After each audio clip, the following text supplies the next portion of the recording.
It says it starts in 8 minutes.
Hello, good morning, good afternoon, or good evening, wherever you are. Just to make sure, let me know. Put a thumbs up in the chat if you can hear two voices. That is myself and Eric. Eric, do you want to say hi? Oh, hey, everybody. Good to meet you virtually. Yeah, that's great, and no more than two because sometimes what I've done is I've streamed some music in by accident. So what we'll do today is a little different. We're gonna go through the Mentee first, and to make sure I'll make myself small.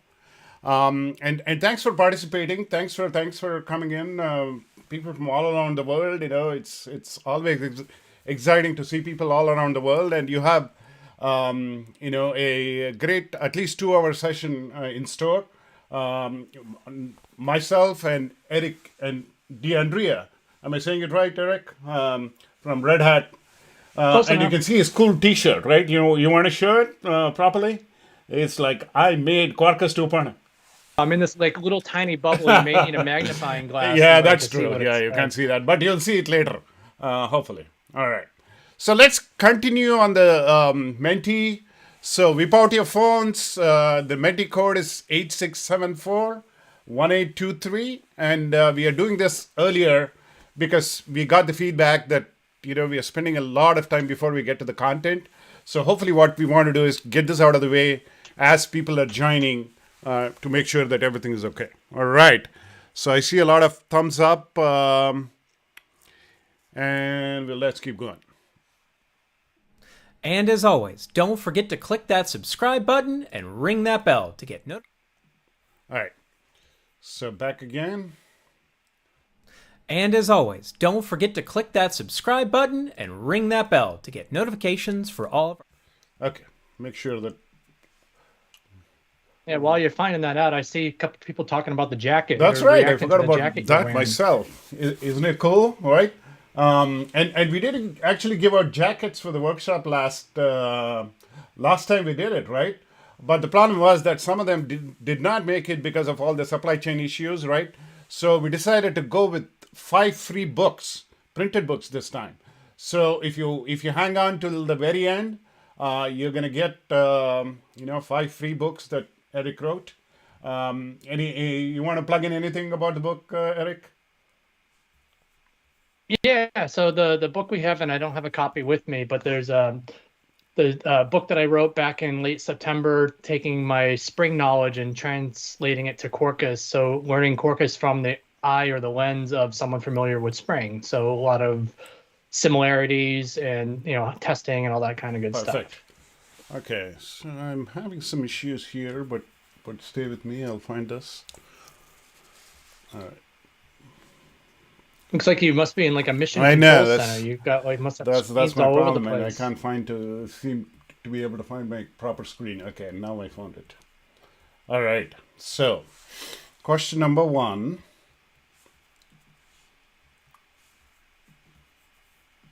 Come on. All right. Here we are. Yes. Pressure's on, man. I know. Pressure's on. All right. So what's your experience level with Cassandra? This is a Cassandra plus Quarkus workshop. So, feel free to, we find a lot of beginners. We do find some experienced developers and administrators every now and then. And NoSQL gurus, we got to watch out for them, right? But as we expect, most of you are beginners. And today, really, you're going to use Cassandra in the workshop. But there are a lot of other workshops where we go into more detail. I'm just going to only cover that in passing, if you will, today. Because really the focus is on app development and kind of experience the joy of app development with Quarkus. All right. Moving on. How much of Java experience do you have?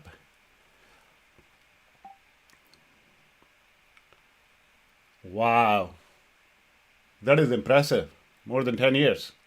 Uh-oh, We are in a lot here of trouble, today. Eric. I'm going to run away. It's all yours now. No, I myself have been doing Java for quite a while. And one of my envy was If you look at other languages, it was so much easier to do the inner loop, and I'm going to talk a little bit more about that. But definitely, with Quarkus, it makes it a lot easier, and you'll see that in action today. That is cool, right? If you want to put in chat, actually, let's finish the next question, and then maybe we can get some ideas here. All right. Maybe that's an interesting choice. I thought this was a pretty binary question, right? Right, exactly right. Yeah. You got to be politically correct these days, right? So this is right there. All right.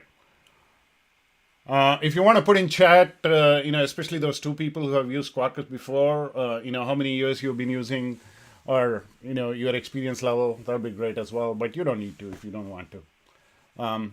So, Eric, I think this is kind of the audience that we want, right? Who have used Java quite a bit before, but have really not used Quarkus too much, right? Because what we're going to see here is, you're going to become pretty familiar with Quarkus by the end of the workshop.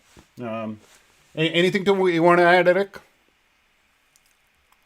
No, I mean, I think we'll talk about, so for those who haven't used it, and maybe another question for future is, have you heard of it, or what's your level of familiarity with it, whether you've used it or not. But we'll talk a little bit about kind of the why, why we think it's important. Perfect. Okay, so let me move on to the presentation, and let me see, make sure I got the right one here, and slideshow.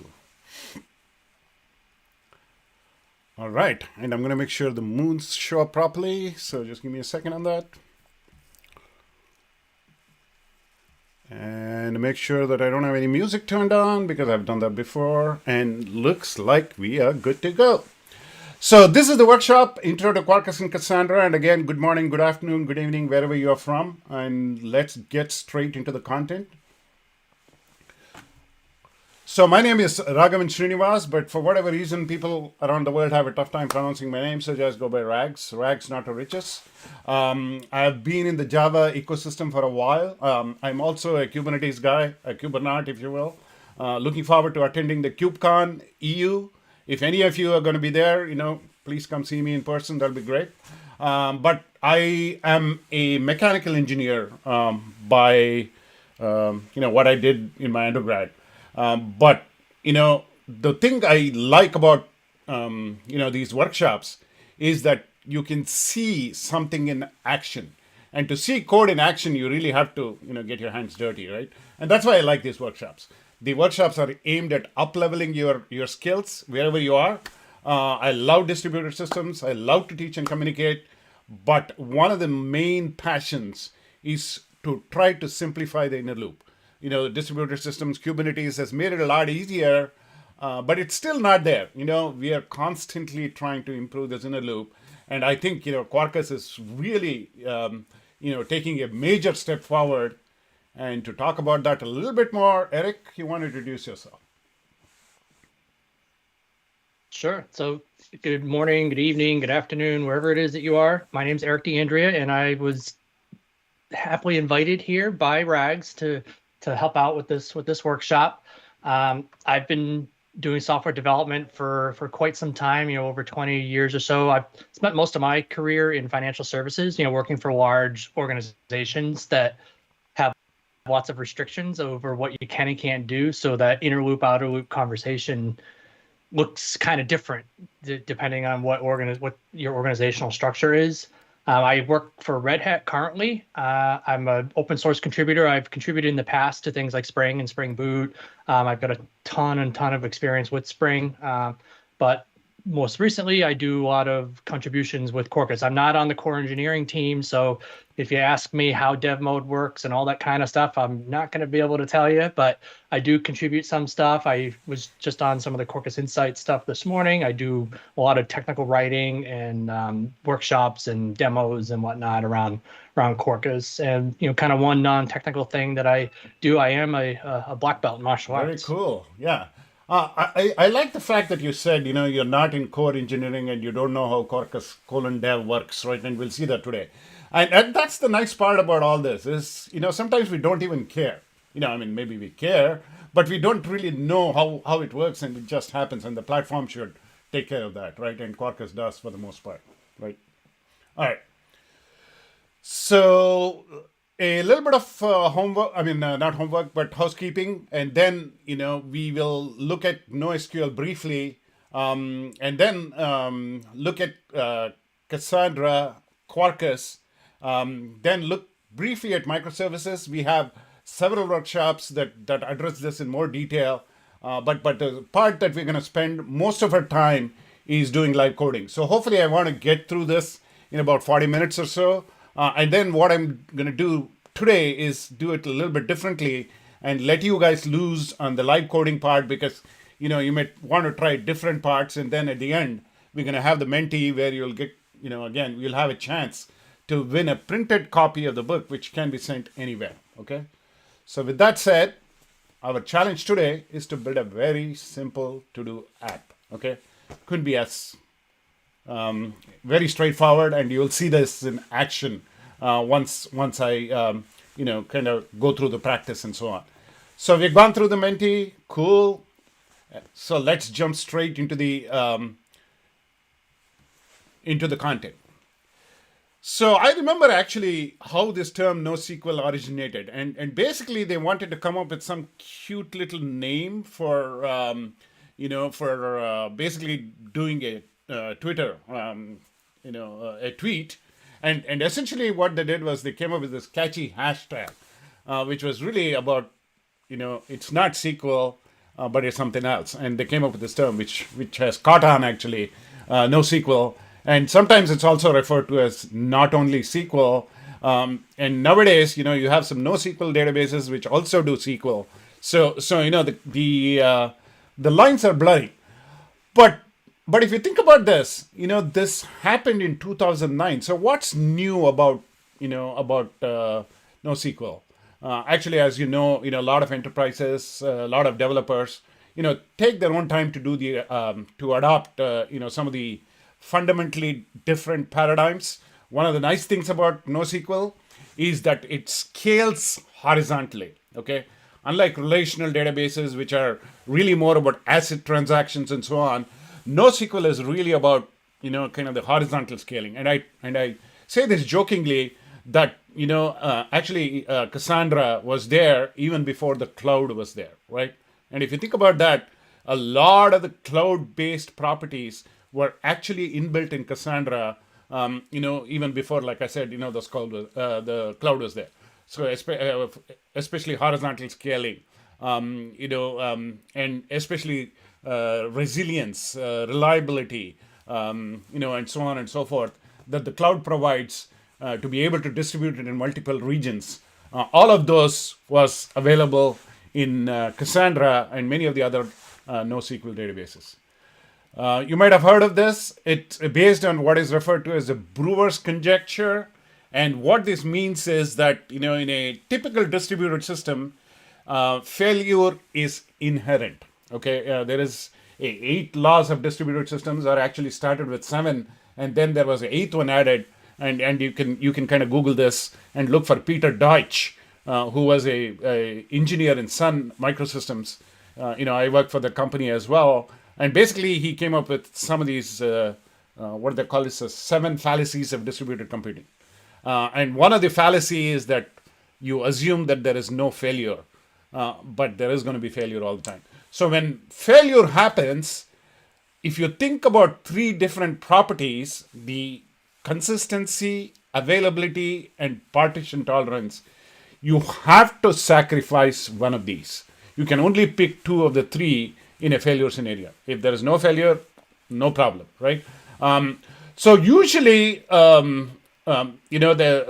pick 2 of these, right? And there are NoSQL databases which are clarified as CP, which is consistent and partition tolerant, CA, which is consistent in availability and partition tolerance, AP, and so on. One of the things that Cassandra always tried was not to sacrifice partition tolerance, because actually that is even worse than being available. Okay, and there are several workshops which talk about this. So it's also referred to as the CAP theorem, and you can see that there. And you can see the different NoSQL databases which kind of fall into these different categories. All right. So now comes Cassandra. It's basically, again, a peer-to-peer architecture, sometimes referred to as a ring-based architecture. And sometimes I oversimplify this, especially when I'm talking to Java programmers, and I know that a lot of you are Java programmers. Think of this as a distributed hash table. What happens in a hash? You have a key, and then you have a value, right? You take the key and you hash it, and you distribute it to the different nodes based on the hash value. But if I have to do this myself, what happens when you add new nodes? What happens when you remove new nodes? What happens when a node, has a failure?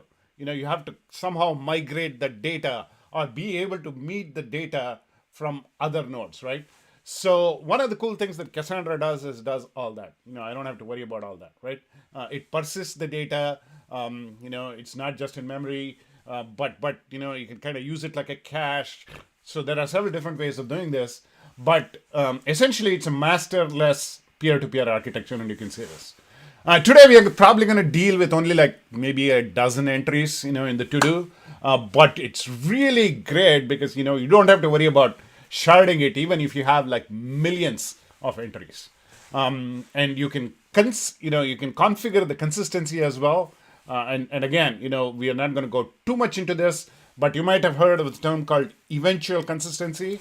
And surprisingly, eventual consistency works great for a lot of applications, definitely for the to-do application. Because if I don't have my to-do right there, it's okay, because I'm a procrastinator by nature. I can always do it later, or maybe if it's there earlier than the other one, it's fine. I can deal with it. But large cloud-based companies, or what they call as Apple scale companies, actually use Cassandra. You can see some of the logos here, like Apple, Netflix, FedEx. There are a lot of different companies which use this. Like I said before, you can distribute it across the globe. You can make it hybrid cloud, multi-cloud. You will see today that you will probably create your database on Google Cloud, but you could as well do it on AWS or Microsoft Azure. And some more as well. So you're going to use, this is a perfect way to segue into Astra DB. Okay, so this is our database as a service. It's serverless, it's auto-scalable, and essentially, again, it's in the cloud. So one of the criticisms of Cassandra was that it's very hard to administrate it, right? It requires like a PhD to essentially do that. We take all that, pain associated with administering it, and we take care of that for you. And that's exactly what you're going to use today, which is the Astra DB, which is the database as a service in the cloud. With a $25 per month credit, you can do an amazing amount of things. You can even run some small production workloads. But if you don't want to use Astra, there are other forms as well, like, for example, Cassandra, which is a Kubernetes version, and you can install it on-prem or in different clouds. I myself have it installed on Google Cloud and EKS, and I have a multiple regions set up. So, you can do pretty fancy things. So with this, before we jump to Quarkus, do you mind, Eric, if we can set up the database? Because that takes a little bit of time, and all that we're going to do is set up the database and then jump into Quarkus. Is that good? Like, want to push me to the No, back I'm not doing that. No, you are at the forefront for sure. So let's go ahead. At the same time, I'll point them to the GitHub link as well, so that if they feel like you feel like we are getting into the action. Because I know that everybody's chomping at the bit to get the action, right? All right. Know how I am when I do these hands-on exactly things. Right. PowerPointed exactly right. to death for. So what you're gonna do is go into our GitHub, and let me see if I can make this any bigger. Okay, I'm gonna go into full screen mode. Okay, and all that you're gonna do is you're gonna go to this GitHub link. Okay. If you type exclamation GitHub. Oh, I didn't start my Night Hub.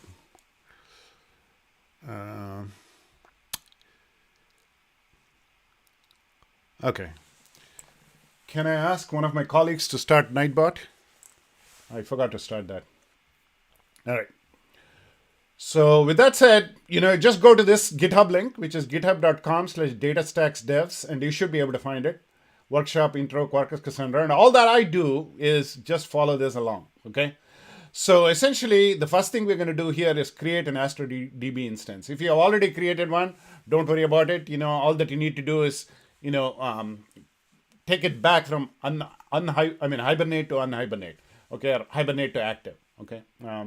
So just remember the database name is workshops and the key space name is to-do list, okay. So how do I start it, or how do I create my database? Just follow the links here, right? So I'm going to follow this and open the link in a new window. Okay, you can do whatever you want, whatever works for you. Okay, and let me see. It should come on. All right, and you may be asked to register. So you can put in your, you can sign in with GitHub or you can sign in with Google. I just use my email. So let me sign in. Okay, I'm going to sign in here. And I'm good to go.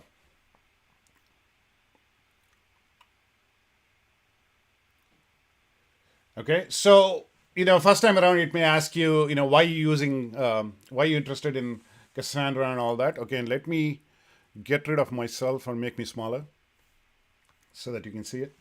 All right, so it might give you, the different databases I've created. I usually forget to mention this, but maybe I should. The database is just name, and there is a concept of what is referred to as a key space. A key space is really a container to kind of group tables logically.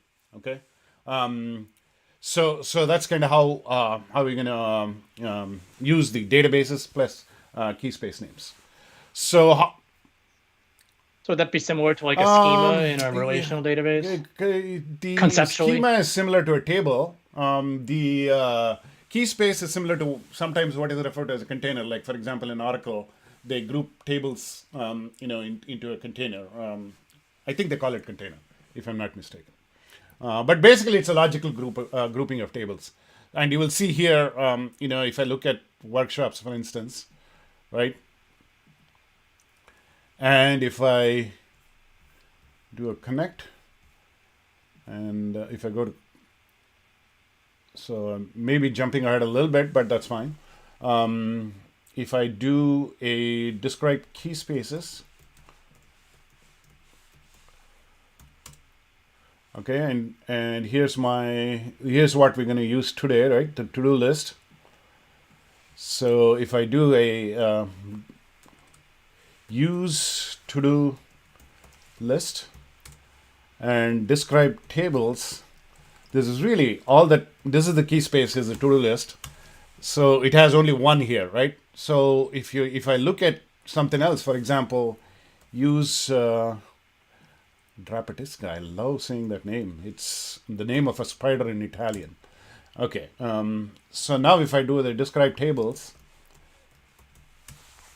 You should probably make your screen a little bit bigger. Let me try that. Thank you.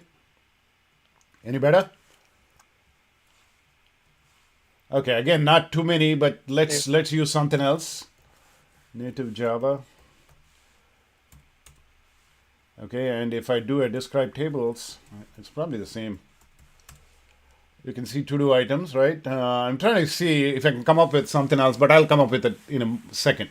But what you're going to do is you're going to do a create database. Okay, and you're going to provide the database name and the key space name. Okay, and then what you're going to do is you're going to say, which region. If you want to use Google Cloud, AWS, and Microsoft Azure, you could. You will have to, basically go into this live chat and maybe ask if it can be turned on, or better yet, you can put in your credit card, right? and the moment you put in money, all doors open up for you, right? So you can do it on AWS or Microsoft Azure if you want. I just picked North America, and pick Moncks Corner, South Carolina, or Ashburn, Virginia, which is close to me. So yeah, as you can see, it's locked. So the only thing that I could use today is Monk's Corner. Okay. And this may be different in different regions. I'm not quite sure. I haven't tried it in India or whatever. So you can, it doesn't really matter for this purposes of this workshop. You can pick this, and if you don't mind, once you you have created a database, put in a thumbs up in the chat, and then we'll move back to the presentation. All right.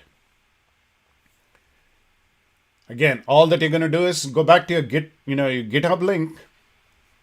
Okay, and follow along. Create the database name, workshops, to-do list, and we'll do a whole bunch more later.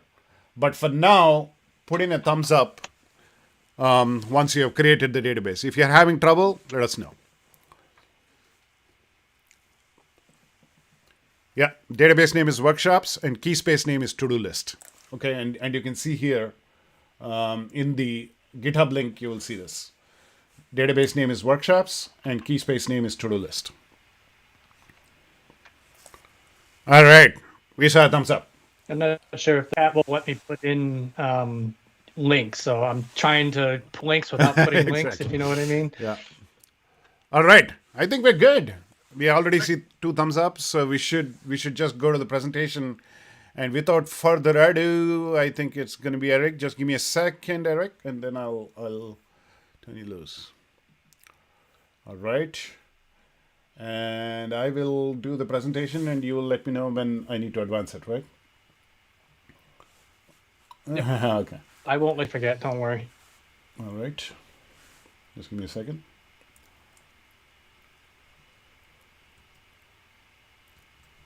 Oops. Okay. So, all right. Without further ado, Quarkus.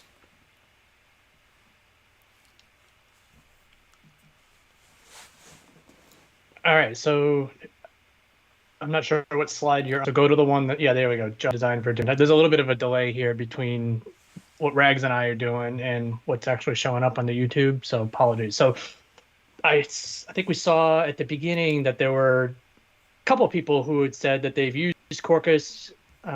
Majority of people said that they hadn't. So I thought maybe we'd take a couple of minutes and just talk about, well, why, right? Well, why did we decide? And when I say we, I mean the community in general, not like any one person, not we, me, and Rags, but why did the community decide on building something like Quarkus? It's not like there aren't enough Java frameworks out there, right? What's one more? So if you think about historically Java, have been around for 25 plus years at this point.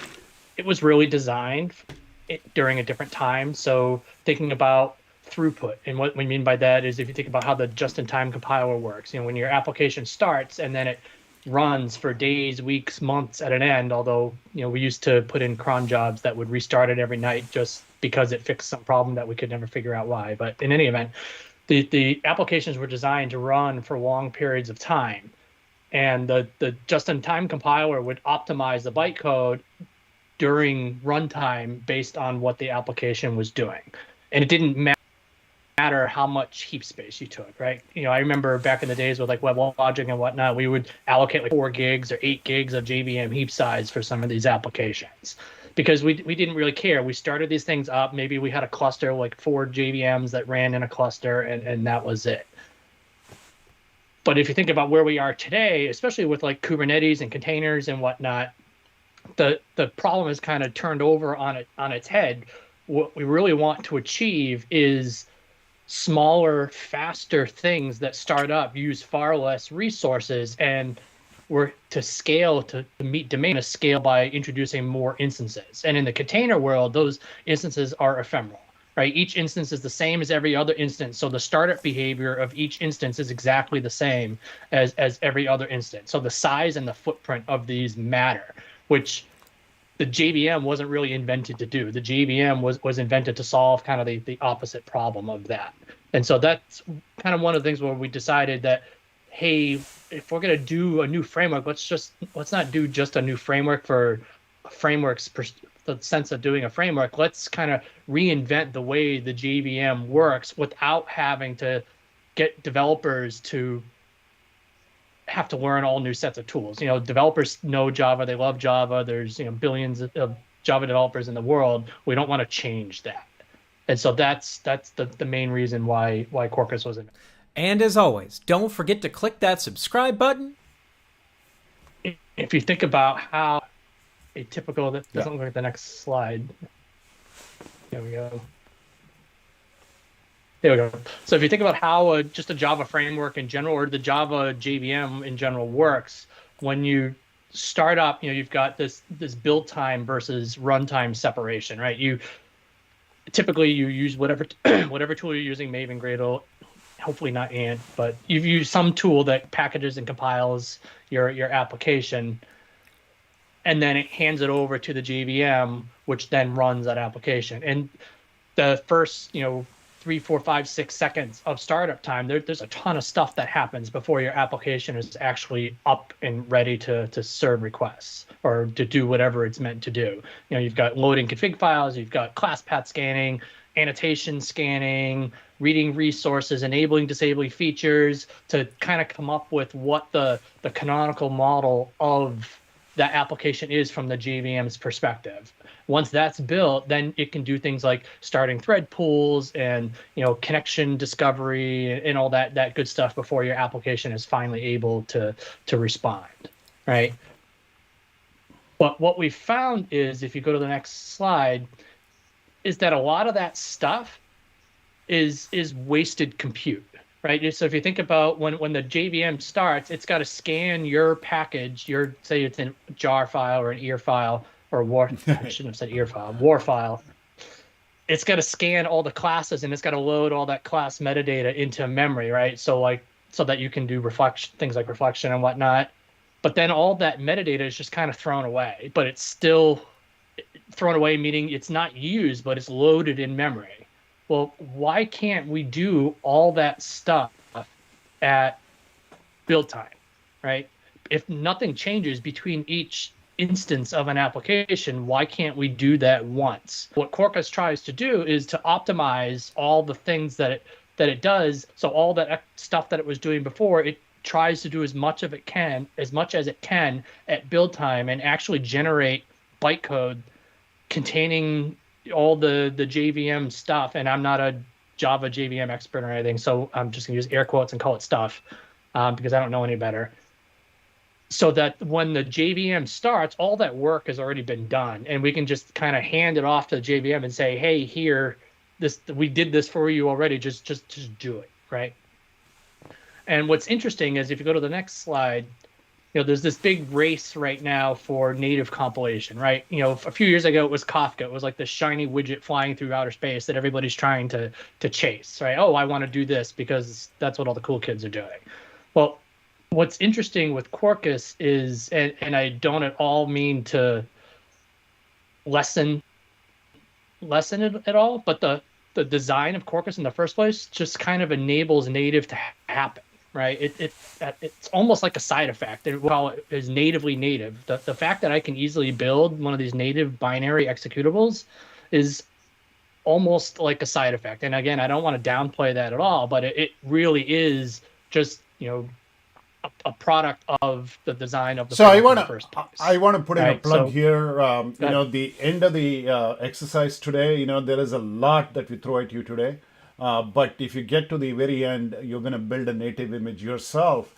And you can see, perceptibly how quick in response it is, right? Compared to what you would have done before. So very cool, very exciting. But, again, I think, the philosophy of Quarkus is to take as much penalty as you can in build time and kind of make the runtime really nimble, really fast. Yep, and this benefits the JVM as well. And I don't have anything in this deck because I didn't want to take up a whole lot of time. But there needs to be some decisioning about when do you run native versus when do you run in JVM, because they're like anything, there are trade-offs, right? Things like monitoring. If you're using agent-based monitoring agents, like Dynatrace or whatever that install agents in the JVM. Well, that's not going to work in native because there's no more JVM. So things like that, there are definitely trade-offs that you want to consider, and we can have another conversation another time about what those trade-offs might be. But it's definitely native shouldn't be the end-all be-all. So I know that there are a lot of people who are in Java and new to Quarkus. Do you want to plug in your workshop, or you want to do it? I mean, not your workshop, but your weekly seminars, right? Maybe you can do that later. But just remember, there are plenty of resources for Java to learn. I mean, for a Quarkus, yeah. Yep. Yeah. Yeah, let me get to the end of the section. So if you go to the next, so you're already on the next slide. So the key principle here, the key tenet is it should be familiar. You shouldn't have to learn a whole new set of stuff to do this, right? We should just make it easy. So if you're using things like standards like JAX-RS or JPA or GTA or any of these well-known Java standards, or tools like Hibernate or Kafka or Cassandra or Jaeger, or any of these kinds of tools, Camel, Prometheus, it should just work, right? You shouldn't have to learn a whole new skill set in order to. Can I still use this Maven? kind of stuff? Right, that's all it matters, right? You can still use Maven. We can have that conversation over a couple of years. I know we all have a love-hate relationship to Maven, but if it's still Java, it's fantastic. Yeah. Yeah, for me, anyway, exactly. That's a different conversation for a different day. But the last thing I'll leave you with, and this kind of, it's not all just about the technology too. We've had a lot of customers come to us and say, hey, the switch to Quarkus has saved our development time and our developers on the inner loop productivity side, N times over from what they were doing before with, XYZ technology, whatever they were doing.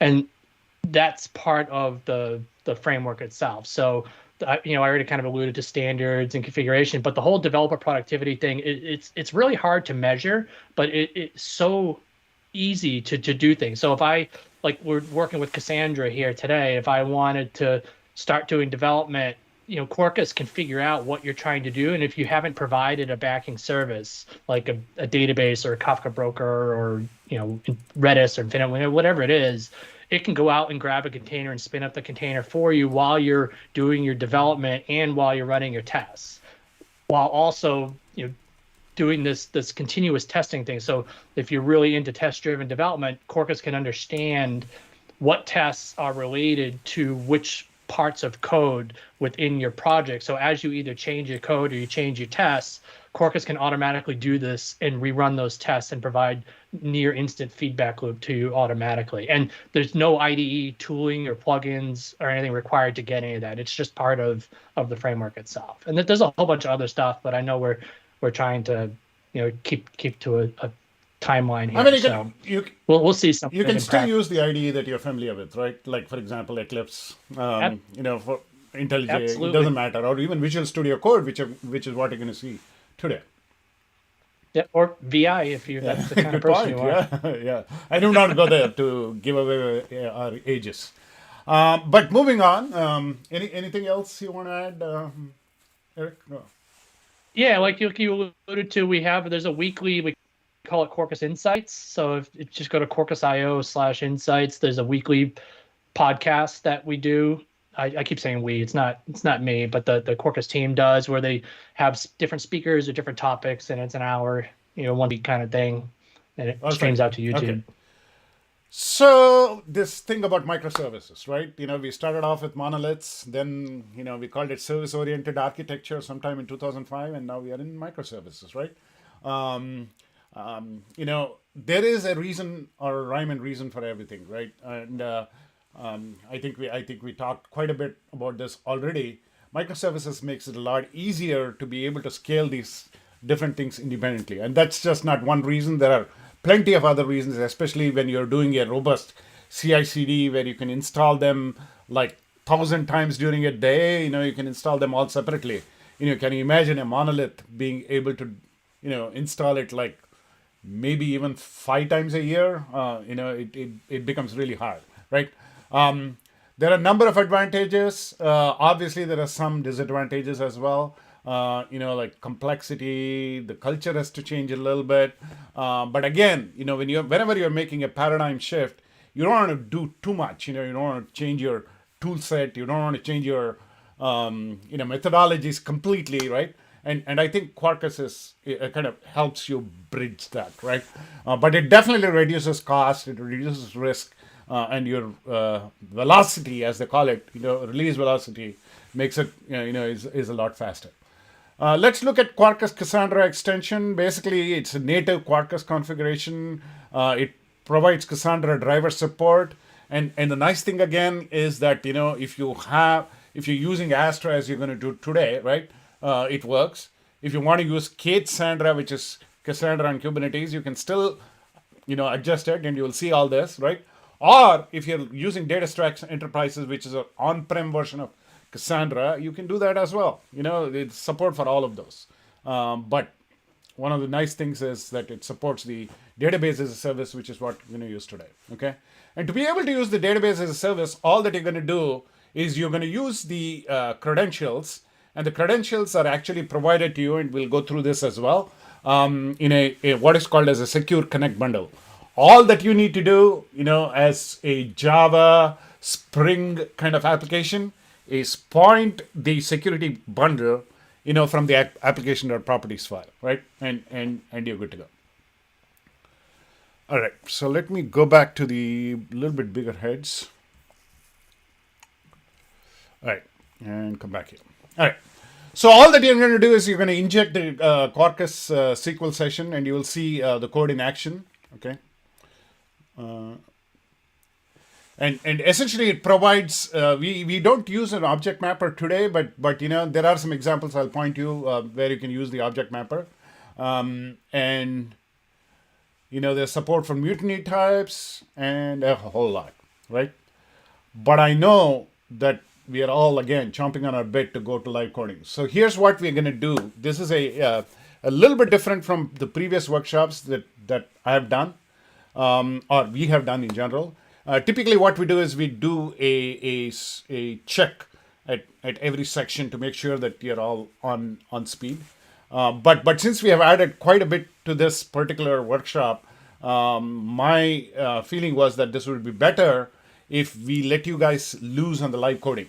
But please come back, around, I would say, quarter to two Eastern time.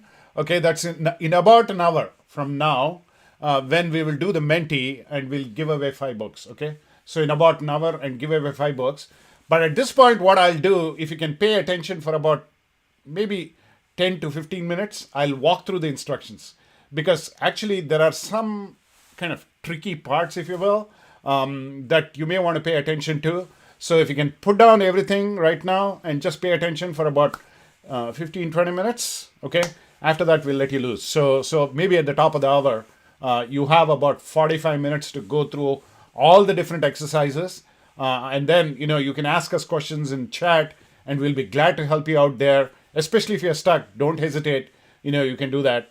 But what I'm going to do now is kind of walk through the exercises. Okay, to walk through the exercises, what do I do again? Just follow the GitHub link, right? And that's exactly what I'm going to do. So give me a second before I get there. All right. So this is my GitHub link, right? So again, let me go into full screen mode. And I've already brought up Git pod, which is what we're going to use. And I'm going to try to increase the font here if I can. Okay, so that's good. All right. So essentially what happens is, there are a bunch of things. Remember, I talked about the Secure Connect bundle, right? You have to download the Secure Connect bundle. To be able to do that, I go back to my Astra console, okay? So, DataStax, is it astra.datastax.com? I can never remember, but here I am. All right, so go back to your Astra console, okay? Click on the database, okay? And all of these, instructions are provided to you. Click on connect, okay? And there are a bunch of different drivers that are available, right? You can see here, JavaScript SDK, Python SDK, Java SDK. Really doesn't matter which one you pick because they're all the same. But Since we're Java, we'll do Java. Okay. So there's the Java SDK. Okay, and so connect using a driver. Sorry, that's the one that you want to click. So you say Java, right? And then you say click on download bundle and do the secure connect bundle here. Okay.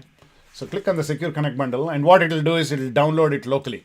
So you can see here secure connect workshops.zip, right? So you can download it locally. I'm not going to download it because I've already done this, right? And then what you're going to do is, follow the instructions again, right? So essentially, I've done this. I'm going to launch Gitpod. All that you're going to do is you're going to open up this link. Okay, this is a link, and if you click on this, it'll bring up Gitpod. I've already opened Gitpod and I'm good to go.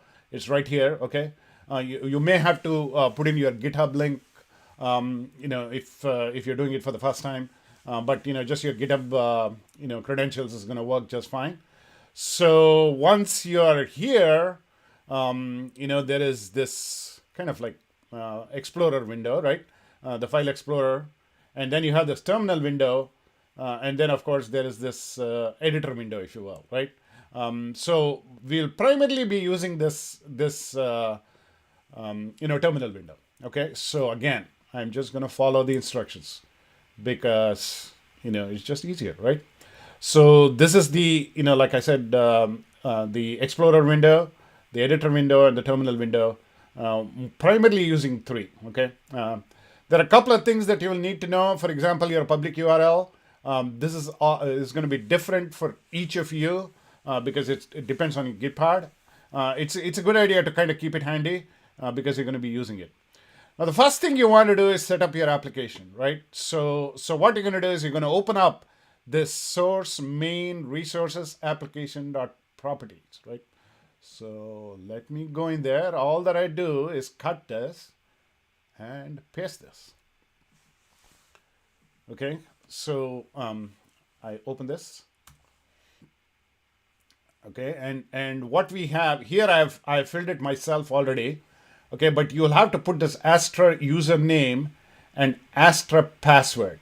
To get that, what you're going to do is, again, if you go back to your managed database, you'll have to create a organization settings. Okay, and then you have token management, and you generate a new token with database administrator. Okay, and if you generate a token, it will give you a client ID, client secret, and token. The client ID and the client secret is what you're going to use. Okay, and good idea to kind of keep this handy. You can put it in Notepad, you can do whatever you want. Okay, but if you navigate away from this page, right, you're going to lose this. So just be aware of this. If you navigate away, no big deal. You can always generate a new one. Okay, if you lose it, not a big deal. And all of these instructions, again, I'm following it a little bit kind of non-linear, but all of these are available, in the GitHub page. Okay, so you're going to paste the username, you're going to paste the password, and then you are going to download the Secure Connect bundle. Like I said before, you're going to download it locally. That is, you're going to connect, click on the connect using driver Java, click on the download bundle, and click on the Secure Connect bundle. Okay, so essentially what you're going to do is you're going to take the Secure Connect workshops.zip and drop it in here. Okay, and that may be the trickiest part of the workshop, actually. Right? Give me a second, I'll be back. Okay. So that might be, like I said, the trickiest part of the workshop. Okay, is to be able to take the Secure Connect workshops.zip. I've already done this before. Just make sure it's in your top level directory. So to do that, what I do is I just do this and verify, and it should be about 12K. If it's not 12K, then something is wrong. Okay, so just go ahead and do it again. All right, that's all you need to do. And one of the cool things about Quarkus, again, is it has the Swagger UI, health checks and all that. And Eric can talk at length about this. But the nice thing about this is you're going to try it yourself. Okay, so let me go back to my workshop. Let's assume that I've done all this, right? The first thing I do, and this is the coolest thing always, test-driven development, right? Make sure that I'm able to connect to the database, right? And Eric, you can talk a little bit about testing while I'm doing this. But one of the strengths about Quarkus is testing, correct? Yep. So what you're doing is you're just running Maven test, but what you as an experiment, what you could do is you could just run Quarkus Dev mode and you could turn on continuous testing and just let the framework do it for you. And so then if you made any changes you make, it would automatically rerun the tests for you. Exactly. Yeah. So here, all that I want to make sure is that I'm connected to the workshops. So I'm connected to the workshops database, right? And the appropriate key space. Okay, and if everything works fine, keeping my fingers crossed, right? You never know. I want to talk a little bit about the Java tools options here, which came out as error. You can ignore that. But Eric, you want to talk about that, or I don't know. Honestly, I don't know. I don't know either. Yeah. So I think it's probably just something in the code is printing to system error instead of system out. Maybe. Yeah, as simple as that. Okay. And somewhere here you should see the table created as true. And again, a lot of this output is pretty relevant. Like, for example, it shows what are the installed features. You can see here the Cassandra driver, the Kubernetes client, which you probably won't see initially, but you will do that later. Talk a little bit about REST easy, REST, and so on. Eric, you want to do that while I proceed? Yeah, sure. I mean, like I said, Quarkus is based on standards. So when you're in the code, like in the REST endpoints and whatnot, you probably won't see a whole lot of Quarkus specific imports. Most of it will just be, to the JAX-RS standard, outside of the Cassandra specific stuff. So it's all about, adhering to standards. And what else is kind of interesting is Quarkus doesn't care whether you want to do reactive or whether you call it imperative or blocking or whatever. So whether you want to do synchronous or asynchronous, it's completely up to you. We're doing blocking endpoints, but you could just as easily change the method signatures of all the endpoints, and you would transform the application into a reactive application, or just a single endpoint as a reactive endpoint. Quarkus kind of figures out under the covers what it is you're trying to do. So in this case, if you just open up like the Astra to-do class for a second, just to have a reference as to what I'm talking about. Prags? Yes, I'm opening it up. This one?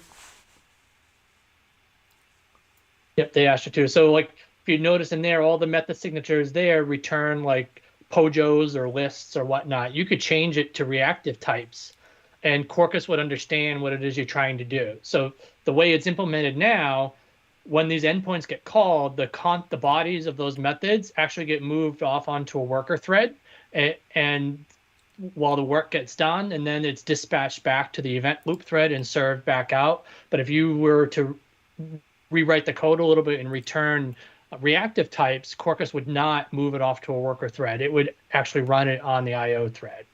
So it's kind of cool, and you don't even really need to tell Quarkus about it. It just kind of figures it out on its own. Very cool. All right. So moving on, I'm again using the GitHub instructions, and that's all I'm doing, right? So we are now ready to run the application. How do I run the application? It's a shame that I'm skipping the tests. I should probably do that, but in the interest of kind of keeping this going, okay, I'm going to just skip the test because I already know that it worked, right? But again, your tests might be a little bit more sophisticated than the simple, I'm able to connect kind of thing, right? So all that I do is I run this Maven target called Quarkus:dev. Okay, and it will tell you a service is available on port 5005. And what is the 5005? It's the debugger. Okay, and this is standard in Java, so not something new. But I don't care about opening this in browser or opening this in preview, so I'm going to skip it. I'm most concerned about the application itself. So I'm going to open it in preview mode, or I'm going to open it in browser. But I really don't need to do that because there are other ways of doing this. But let me open it in the browser. Okay. It didn't come up, which is fine. Not a big deal.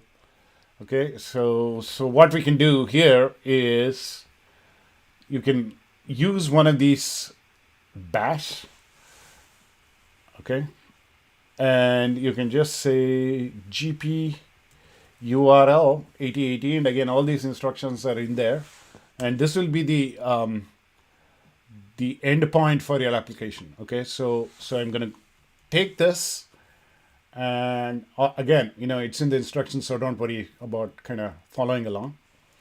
Okay, and if I hit this, hopefully my application should be up and running. Very, very simple application, right? Nothing, very fancy or whatever, right? Very simple application. I am doing Quark. About going on vacation, that's something I haven't done in a long time. You're right. Yeah. I am going to Bengaluru, my favorite city. All right. So, all right. So let's go back to my to-do and go back to here, right? Which is, basically I'm running this, right? And one of the cool things about Quarkus is that you can do what is referred to as hot reloading, okay? And the easiest way to do that is go into resources. I keep forgetting where it is. Oh, there it is, right? Metainf and index.html, right? Okay. So let me go here into index.html, okay? And it says fork me on GitHub, right? And I think it's the data ribbon that I need to fork. So fork me already on GitHub, okay? So I'm just going to change that a little bit, and I haven't done anything, right? And if I go back and look at my application, pay attention to this right corner over here, okay? Oh, I lost my cursor. Oh, okay, there you go. So if I do I probably should have brought up a browser which kind of looks at this, but you can see here, fork me already on GitHub, okay? I didn't do anything, right? It basically was looking at, the different sources, and it did the hot reload as it's referred to.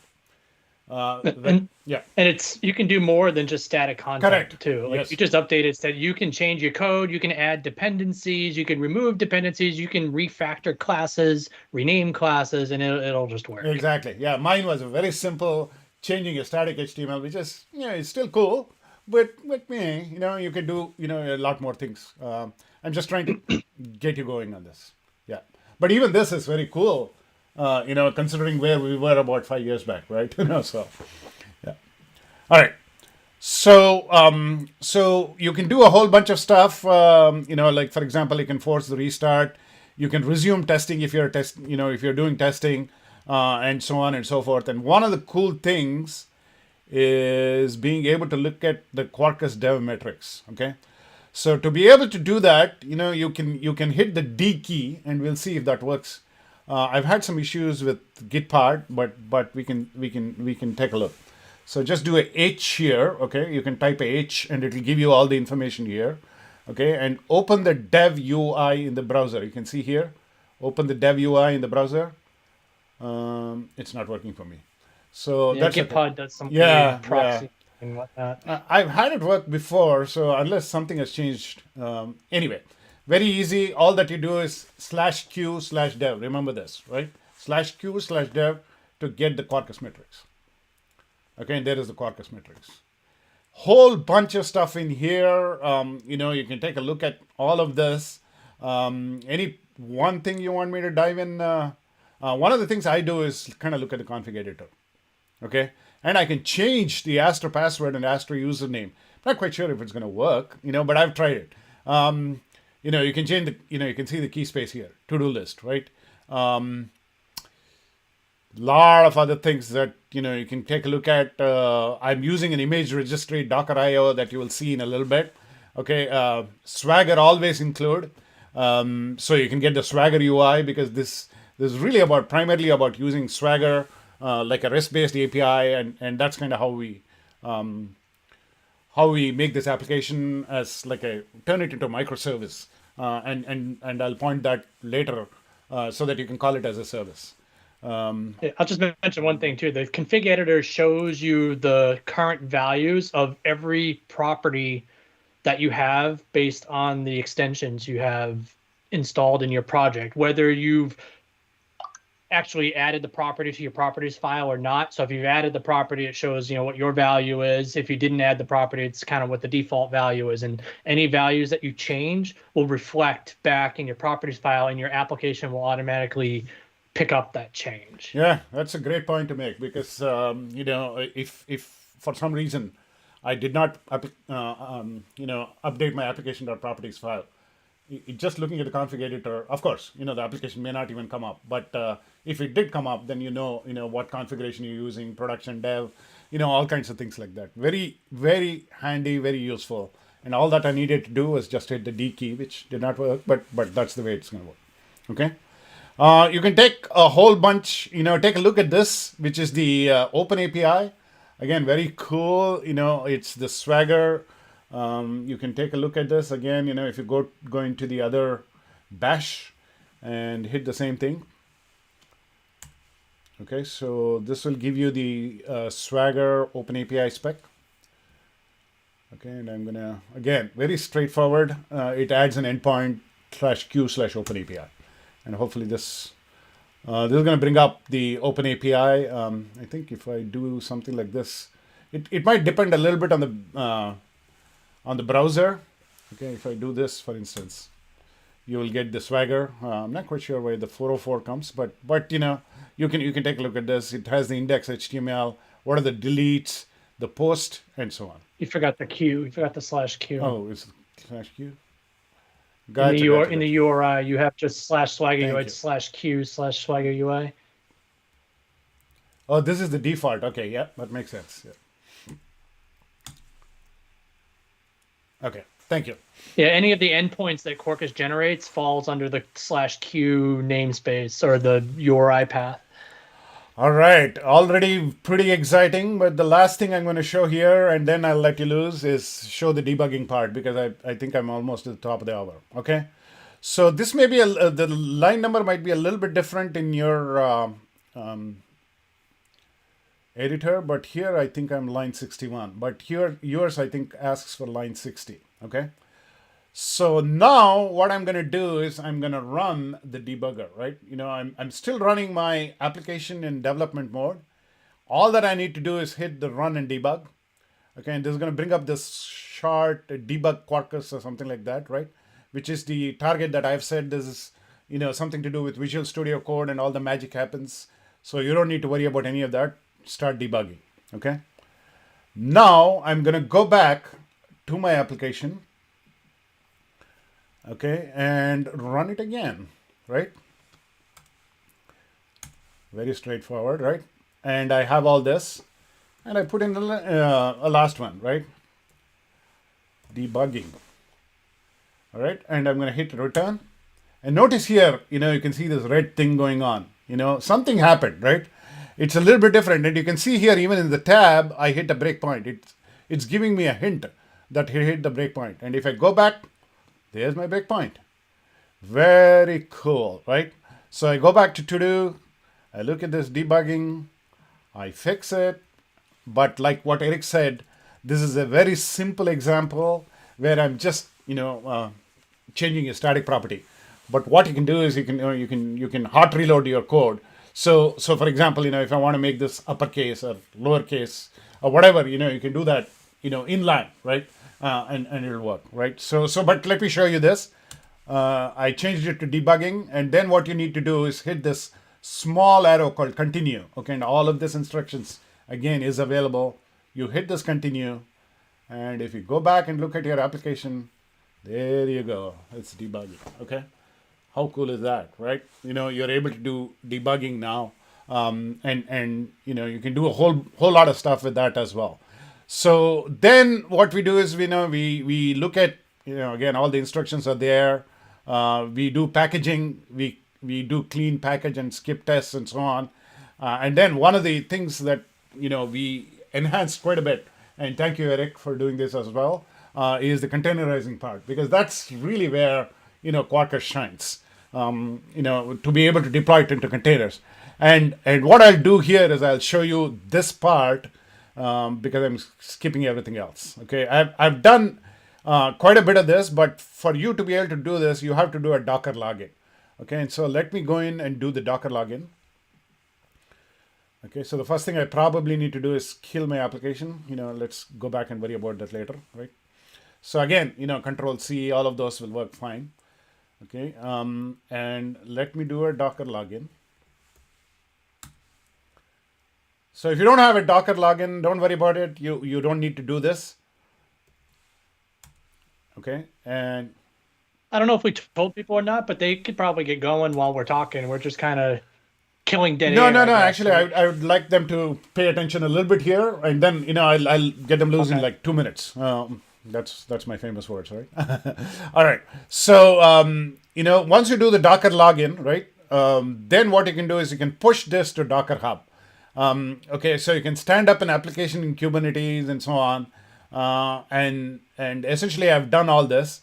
So we use a free service called OKTito. Okay, and all of this is available in the instructions again. Sorry about that.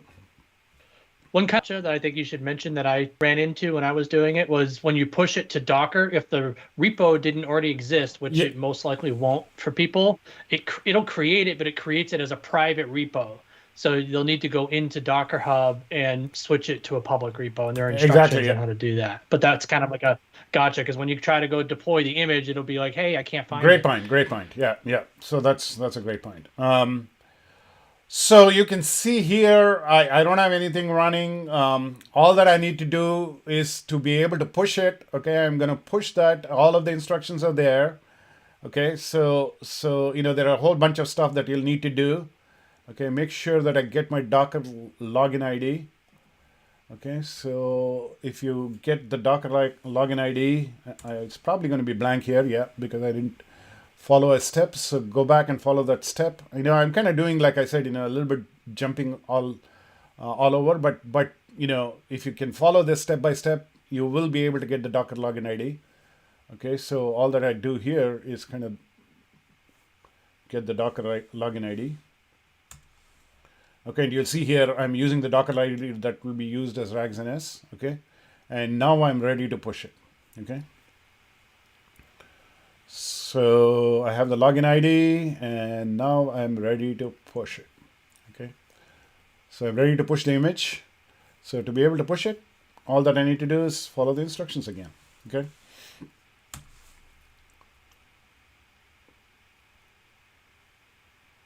And we use a container plugin called Jib. Jib is so cool. It is so cool for the inner loop because it does a whole lot of stuff. And maybe you may want to talk about this to Eric, but you can see here it's using a base image from a very well curated UBI image from that Red Hat uses. Okay, and then essentially pushes it into my actually here I'm probably not pushing it. So I've just created it, but if I do a Docker images, you should be able to see this. Okay, you can see here, I created a rags ns Quarkus Cassandra 26 seconds ago, like I just created it, right? Now if I want to push it, the next command is going to do that for me, okay? So what I want to do is I don't want to keep all the secrets in there, right? So essentially what I do is I get rid of all of that. So what I do is I kind of do this. I go into the application properties and I take out, the secret ID and the password and all that. And I can do that again. There is instructions for doing that. So I go in and I get rid of that. Okay. And this is going to push it also. Okay, and in the meantime, what I can do is I can take a look at this Kubernetes YAML file. Okay, so if I go back here, it generates all of this automatically for me. How cool is that? Again, I can take a look at this. Oh, what happened here? Kubernetes, You didn't add the extension yet. You're skipping Oh, around right, the right, right. instructions. So that's probably what happened. Okay, so you'll get it. When you do it, and you can follow along this. So and then you can deploy it to the service called OKTito. Okay, but I think I've done this, and the final part is this package skip test, and I'm just going to start this. It's actually simplified a lot. Earlier I used to wait for like 7 minutes, but now it's like 2 minutes. It's unbelievable how fast it is. I really like the latest experience.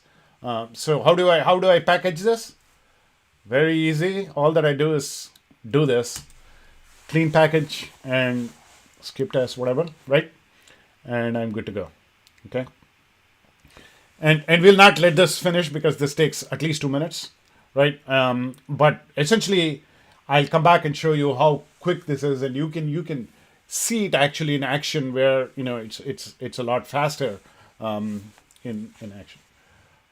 So anything else you want to add, Eric, before we turn them loose and let you guys, if you don't mind, can you put in a thumbs up and put in an exercise number so that we know you're following along. Like for example, if you finish exercise 6, just put in exercise 6 and a thumbs up, or if it's a thumbs down, we'll try and help you.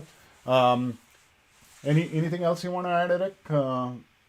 Because No, I think with the people vote chomping at the exactly. bit. And the last thing I want to Go. do is somebody talking behind me when I'm doing the hands-on, right? So we're gonna try to stay as quiet as possible. If it's affecting all of you, then we'll come in. But otherwise, what I'm gonna do is I'm gonna have this pause screen and let you guys kind of work on it, and we'll be there on the chat to help you out. Not just us, but there is the entire team that's kind of helping us out. Okay, so. With that said, let me go to my presentation. Give me a second here.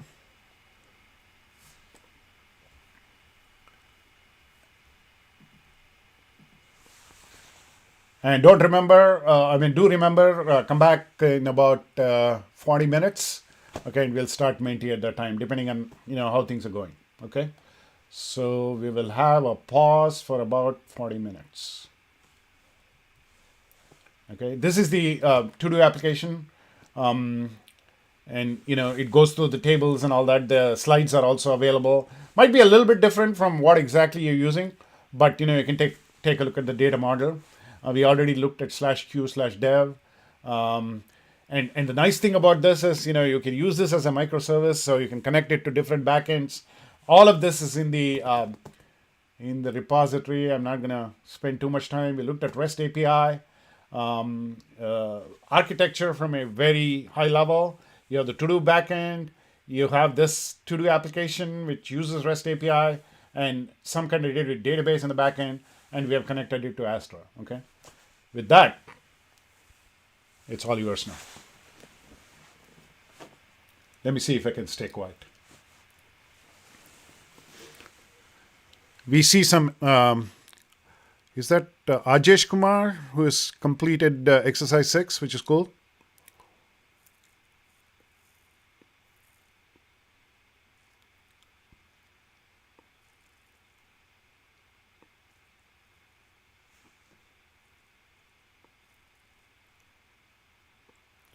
Do you see any questions in chat that needs to be answered, Eric, before we stay quiet? No, I don't. Okay. I don't think so. Unless I missed it.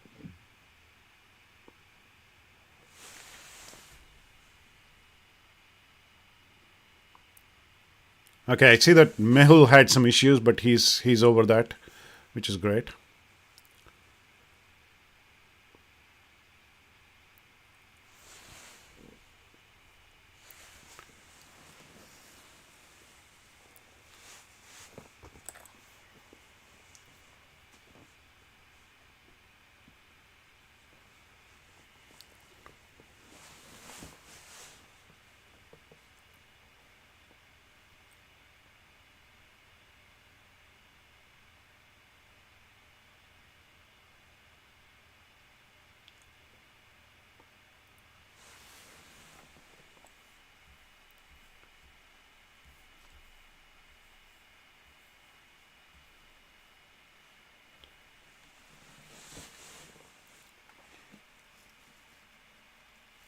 I see quite a few people who have completed 6, which is cool.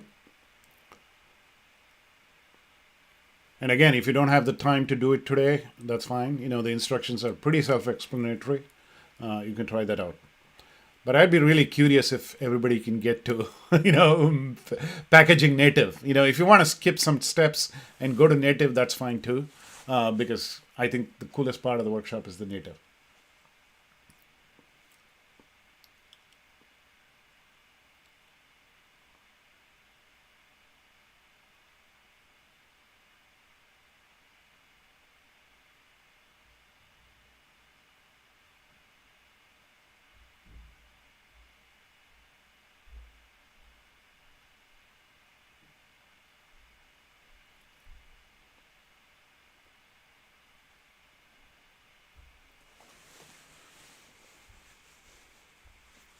If any of you are running into issues, please feel free to contact us via chat.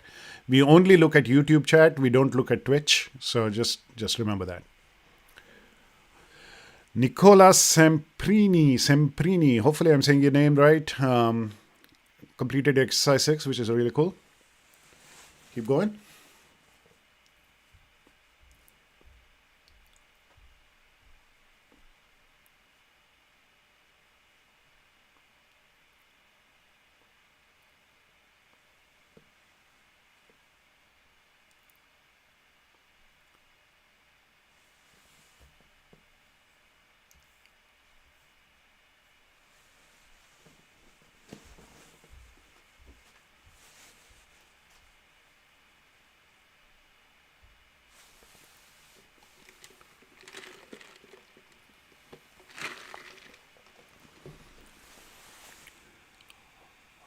Mohammad Hati Niazuddin, he gave me a 2 thumbs up, which is, I'm going to take it as like really excited, right?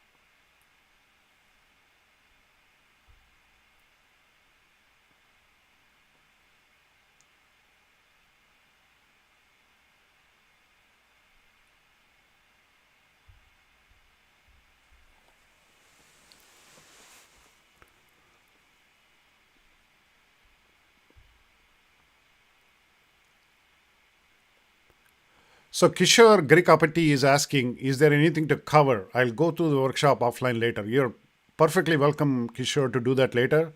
Remember, we are here to help you just in case you run into trouble, myself and Eric. Hopefully you won't, but just in case. So we are here for at least the next half an hour. But the cool part, you're going to get 5 printed books, based on how you do on the Mentee quiz. Okay, so my advice is even if you go away for a little bit, to take a bio break or whatever the case may be, to get lunch, or dinner, as in the case of India, it's fine. But try to come back about 10 minutes before the top of the hour or 10 minutes before the half hour in the case of India, right?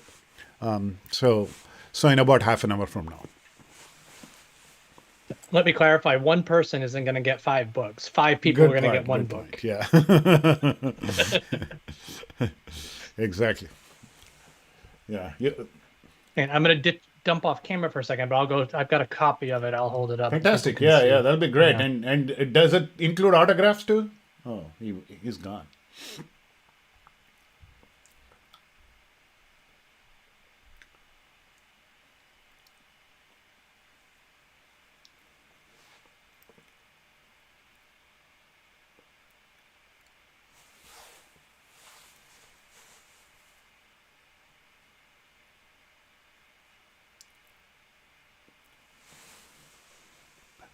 Sarika Prajapati, fantastic. If you can put in also the exercise number, that'll be really appreciated because then we'll know where you are.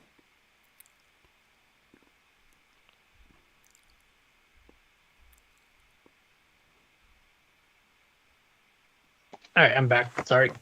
I don't know if it shows up with the virtual background or if it Let me see if I can make you full eats it away. screen. I mean, that's going to be a little. Let me make you a little bit bigger. Just give me a second.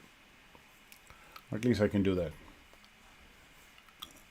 I could turn off my background too. It's probably That is true. That is eating true. away at it. Yeah. So maybe we can do both, right? So give me a second. Let me see where I am. Yeah.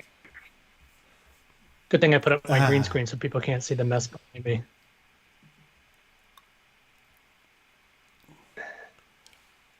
All right. I think that's looking pretty good now. You know, I mean, I unfortunately can't do that because then I'll have to fiddle with too many things. So yeah, if you want to put it up a little closer. No, it's because of the virtual background, it's not working. Yeah. Yeah, I may finagle this here.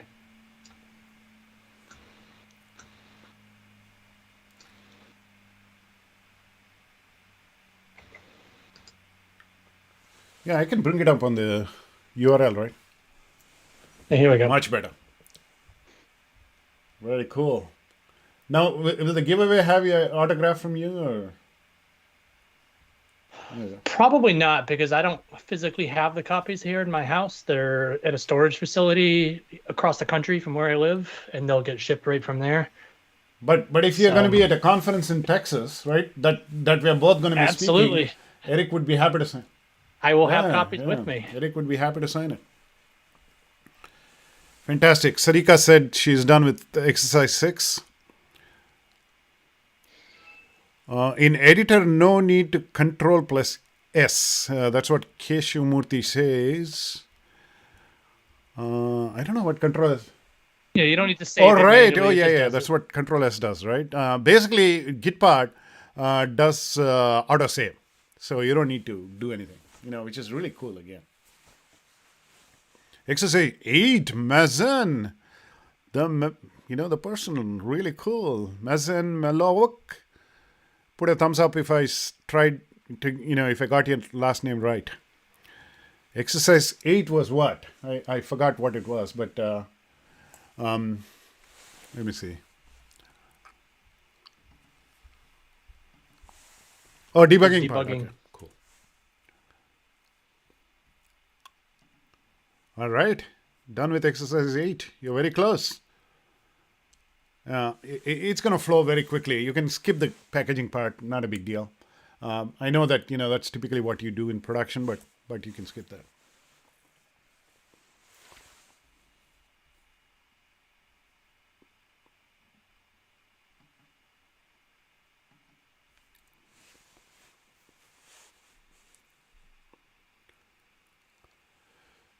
Keshumurthy Palaniswamy. Again, great job. Keep going. Nice to see a lot of thumbs up here. And feel free to give some thumbs up on the YouTube stream as well. Because Eric is, taking his time and we are here to help you. So feel free to let us know.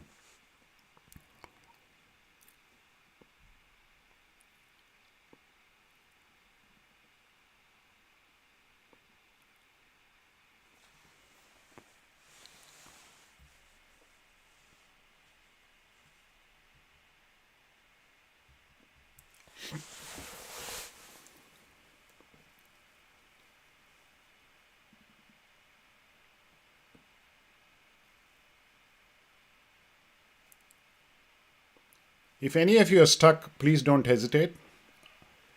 We're going to come back in about maybe 25, 26 minutes to do the Mentee, and we'll try to finish up on time today.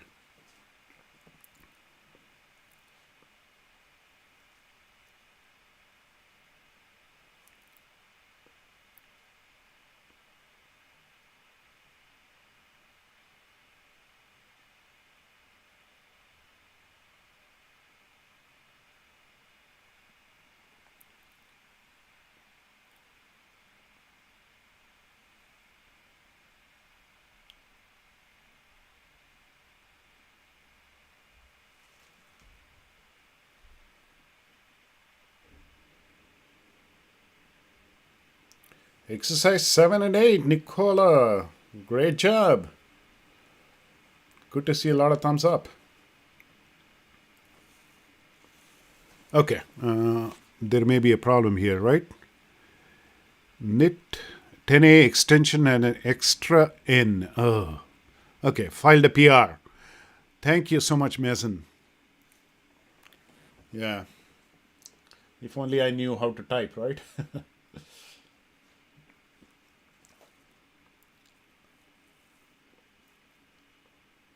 And actually, that's a great point. If you have any suggestions for improvement or anything like that, feel free to put in some PRs. Eric, really appreciate you going through the instructions and putting in PRs that we merged last week. So it's always a lot of fun to see different perspectives and how you can do things better. So really appreciate it if you can put in a PR. That's the crux Exactly. of open source, right? The community makes it better. Absolutely right. Yeah. It's a little humbling. I have to admit that, but it is what it is. It was interesting. I've always worked for large companies like financial services and whatnot, and we're pretty much always forbidden from contributing or giving, because that the business feels that you're giving away trade secrets, when in reality what you're contributing has nothing to do with any real business case, especially when you're contributing to things like Cassandra or Quarkus or Spring or whatever it is. It's more general in nature.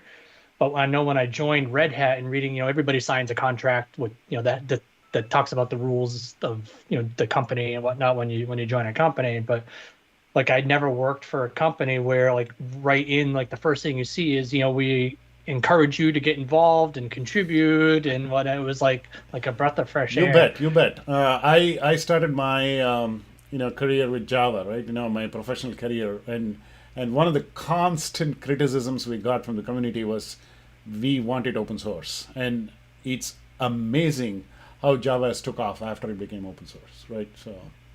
So yes, absolutely right. Mohammad Hati Niazuddin has completed exercise 8. Very cool. Love to see some more 9 and 10 and so on. But take your time. We still have a lot of time.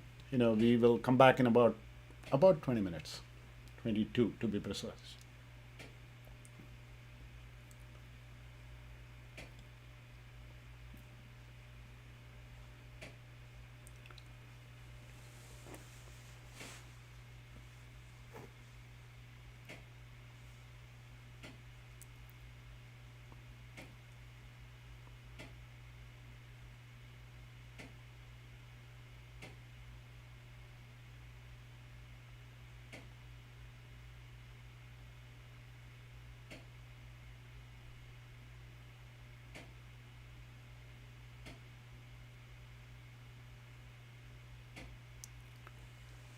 And if you have more detailed questions or discussions, and I forgot to mention this earlier, is you can take it on Discord, which is really more in depth.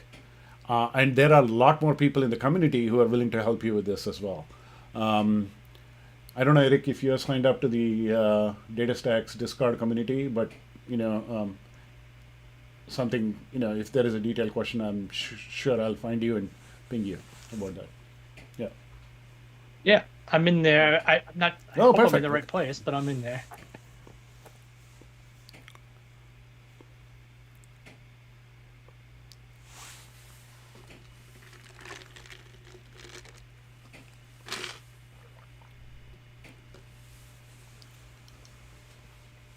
This is a really, really cool thing that I'm going to be able to take a bio break. So I'll be back in like 2 minutes while you handle the show, Eric.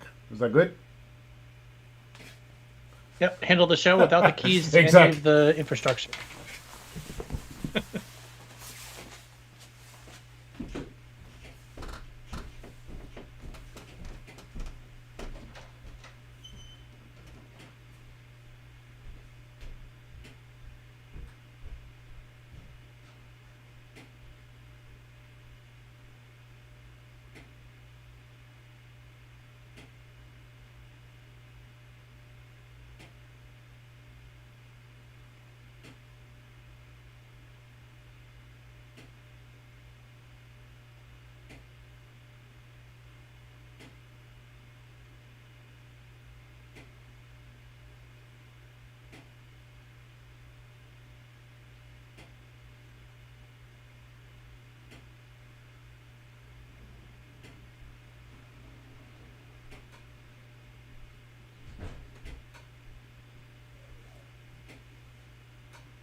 I'm back. Do you see my jacket? I was gonna say you changed jackets. Would you go outside? I changed my jacket because I wanted to show off this old Java logo that I love. This is the old Java logo, and this is the Java jacket I've had for a long time.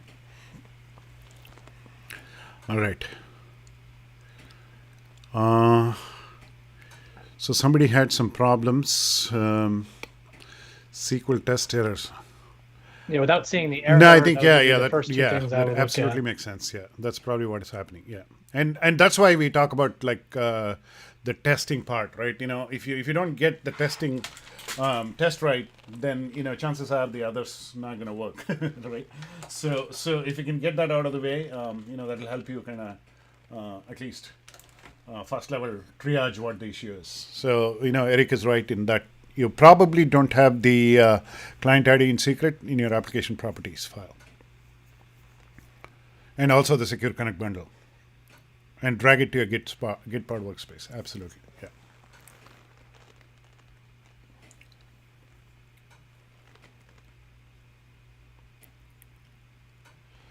So HS 2075, let us know if you're still running into issues.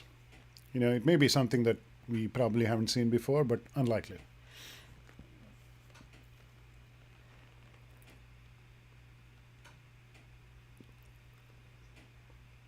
Unless the cloud is down. Yeah, it's just possible. Yeah. Ion Olaru says the Java logo on the jacket does not compare with the Quarkus Red Hat logo. All right, I don't know about that. Yeah, but while we are at it, you should now get up a little bit and show your your T-shirt. Now I think it's more visible, right, Eric? Yeah. Yeah, I can stand up a little bit. I'm trying to look at myself on this little over here. I made Quarkus. I made Quarkus. So they gave these to people who contributed to Quarkus between 1 and 2, not just Red Hat employees, but anybody in the community who made a contribution where your email address was relevant in the Git change log between versions 1 and 2. They sent out these T-shirts to everybody. Fantastic. Yeah. And do you want to talk about how the name Quarkus came? It's interesting. I think I have a slide on it somewhere. So if you think about quark, so the word quark is the smallest particle out there, right? The smallest building block that you can make anything from. And then the word us, meaning like you and me, we're the hardest things in computer science, right? The tech is the easy part. It's the people that are tough, and then you combine quark and us, and you get Quarkus. So at least that's the way I understood it. Yeah, that makes sense. Yeah. Again, going back to the inner loop, right? That's exactly the same thing, right? And I don't know if you guys have heard of a computer scientist by the name of Nicholas Wirth. I believe it was French.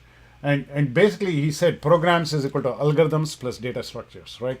So if you think about programs, the way to make it more efficient is to improve the efficiency of both your algorithms and your data, right? And I think Quarkus plus Cassandra is a great combination that way because, Quarkus is really about reactive applications and Cassandra is really about responsive data. So I think, you need to be able to kind of optimize, every part of the tool chain. But I think the fundamental part that gives you huge quantum gains is in the inner loop. That's my personal feel for it. Yeah, I agree. There was an interesting article produced by Lyft, the engineering team at Lyft, a month or two ago, where they talked about how their inner and outer loop development had changed, how they originally solved it, and then how it changed over time as the team and the complexity grew and whatnot. If I can find the link, I can paste it. But it was a really, really interesting read on the different tools and technologies that they had tried and how it worked, and then it started to not work and where they're going with it now. Well, I would be curious to see that myself. And one of the things about these workshops, which I love, is that I learn a lot myself. Okay, but I also realize, it's very hard for me not to talk. So I'm going to stop for the next 10 minutes and let you guys focus, and then we'll be back in about 14 minutes. Okay?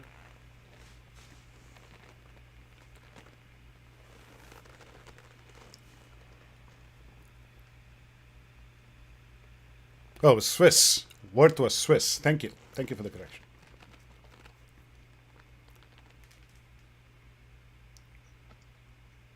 Is it okay to paste the link to the Lyft Absolutely. article in the Absolutely. YouTube chat?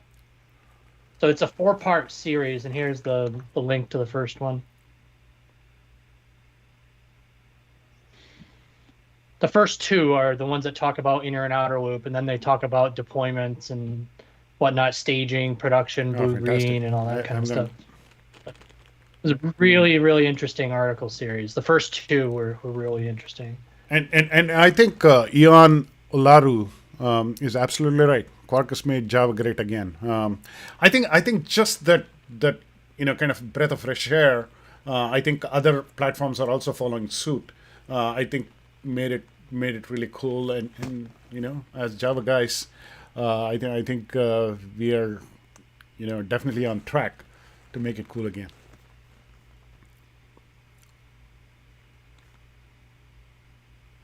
I see that Devam completed exercise 9. Getting there. We still have about 12, 13 minutes left. And if you guys want to wait a little bit, we can do that. We can always close up after that, slightly after.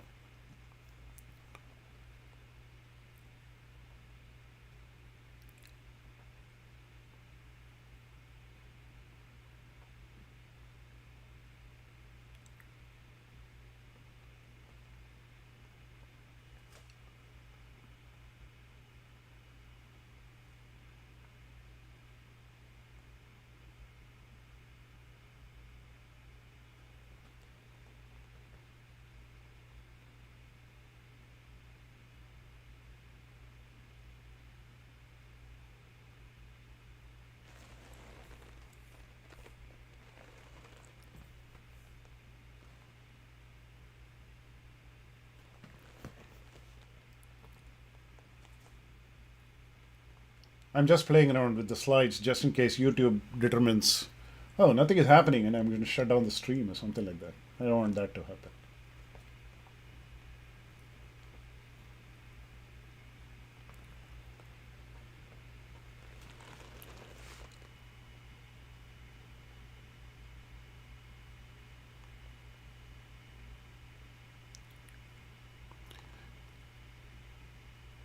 Absolutely. Eddie is a great point. Do you want to talk about that, Erick? Since you came from financial background. Yeah, I'm letting it soak in before I formulate an answer.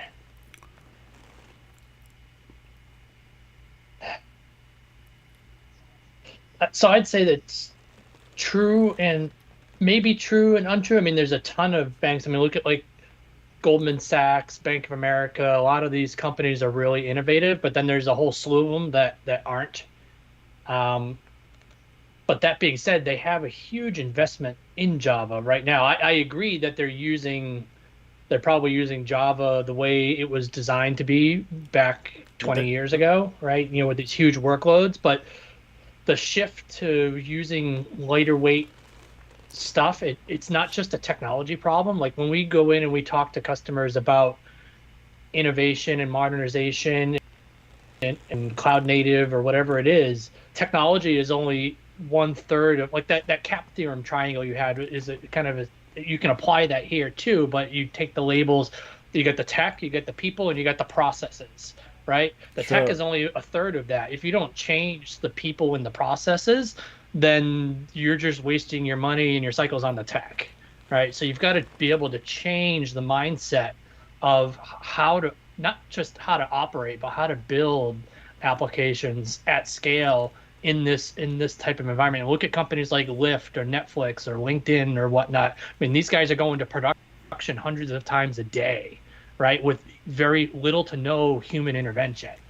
So yeah, it can be done, but the companies that aren't investing as much in it are going to miss the boat a little bit. And it also goes to how different organizations are organized as well. I mean, most of the financial companies I've worked for are very contractor heavy, right? So they just offshore everything. They throw the work over the wall, it gets done and then it gets kind of sent back. And then the consultants that worked on it move on to something else. That doesn't foster that kind of environment. And I'm speaking out of opinion here, not, any kind of company representation. You've got to invest in the people that are building and maintaining these applications, and in order to get that, if you're going to continue to operate in that environment, maybe it works for you, but you're going to have a hard time.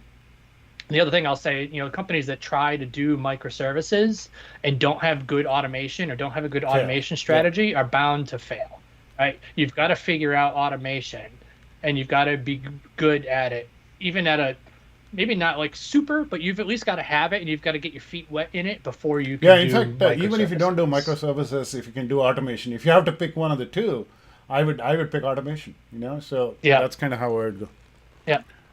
And correct. Microservices aren't the end all be all of everything either. I mean, we I don't know if it's an official term, but internally we call them a couple different names, either majestic monoliths or fast moving monoliths. If you can take advantage of things like automation, you might not be building a microservice, but that application still may adhere to many of the cloud principles or 12-factor or whatnot. If that works for your organization, there's nothing wrong with that, right? As long as you can automate, you can not just the automation of delivery, but the automation of testing and whatnot. If you've got that down, you're well ahead of the game. Again, that's my opinion. I think you're absolutely right on that one. Yeah. I think paradigm shifts, culture shifts, they take longer than tech shifts, right? That's invariable. But I think it's possible to do all that. At least the tech is there today to be able to do that. All right. Anybody on exercise 10, 11, 12? Oh, we saw Mazen Malok completed exercise 10. We're almost there. Just wait like 10 minutes, maybe about 6-7 minutes, and we'll start the Mentee. Then you are eligible to win a book. I want to make myself clear. A book that is about Quarkus. It's a printed copy that will be shipped to you wherever you are in the world. Yeah. And what would 5 copies do you anyway, other than hold right, your table exactly. up, right? Yeah. What are you going to do with 5?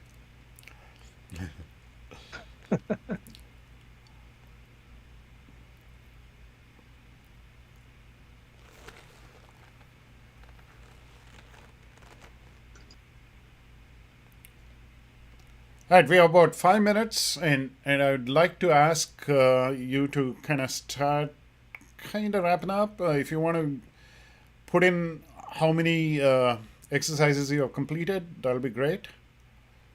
If you want maybe like a 2 5-minute extension, we can definitely do that. We can wait a little bit longer. Just don't want to drag it too long. So just put it in the chat, if you want an extension of like 5 minutes. We can do that. 7 minutes, we can do that. Otherwise, we're going to start the Mentee at about 10 minutes to the top of the hour or 10 minutes to the top of the half hour, depending on where you are. So that is in about 5 minutes. Exercise 9, that's cool. Very cool.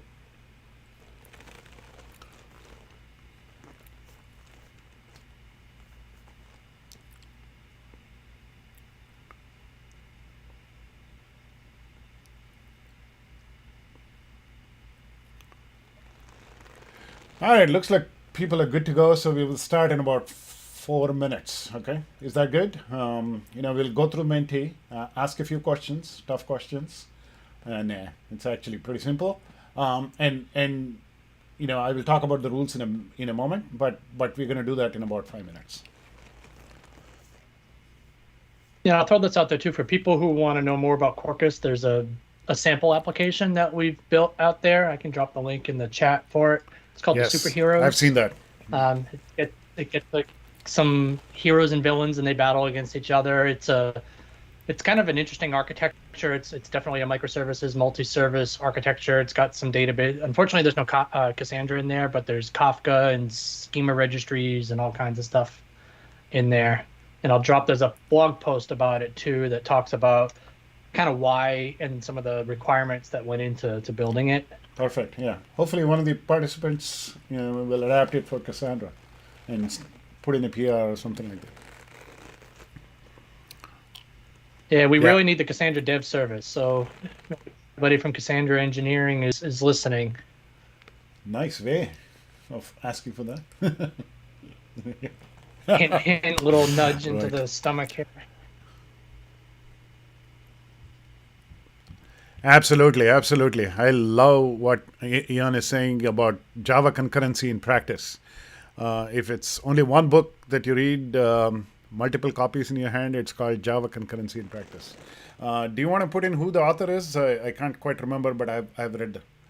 Brian Getz. Brian Goetz, okay, right? yeah. Brian he Getz. Actually is based in Vermont, so we're all the northeastern guys, right? So very cool. Yes, he's an old Sun guy, Brian Getz. He was one of the original people on back in Java 5, the Java util concurrent package. Yeah, and he actually, he has some great talks. I've attended some of his great talks at Java 1. He's fantastic, but he's still the architect at in Oracle for Java. Does some great things.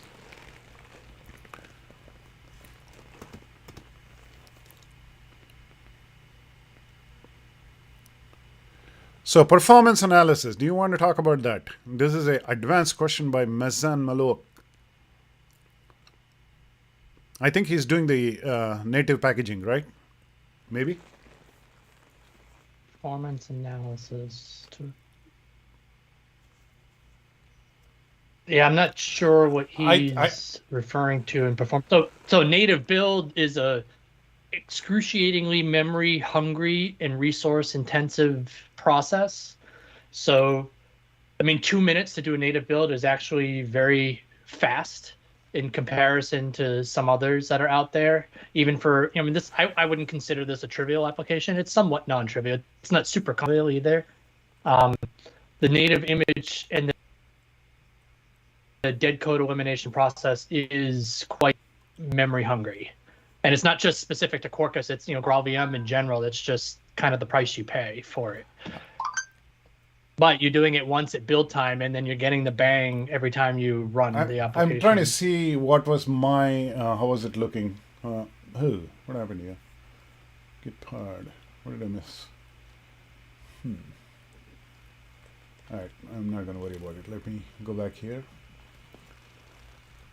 I don't know how long it took for me, but I don't know if it's going to be still there. Yeah. It was probably a few minutes. What is this? Oh, I can't even remember.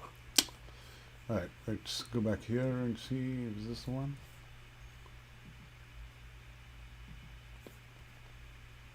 Nice.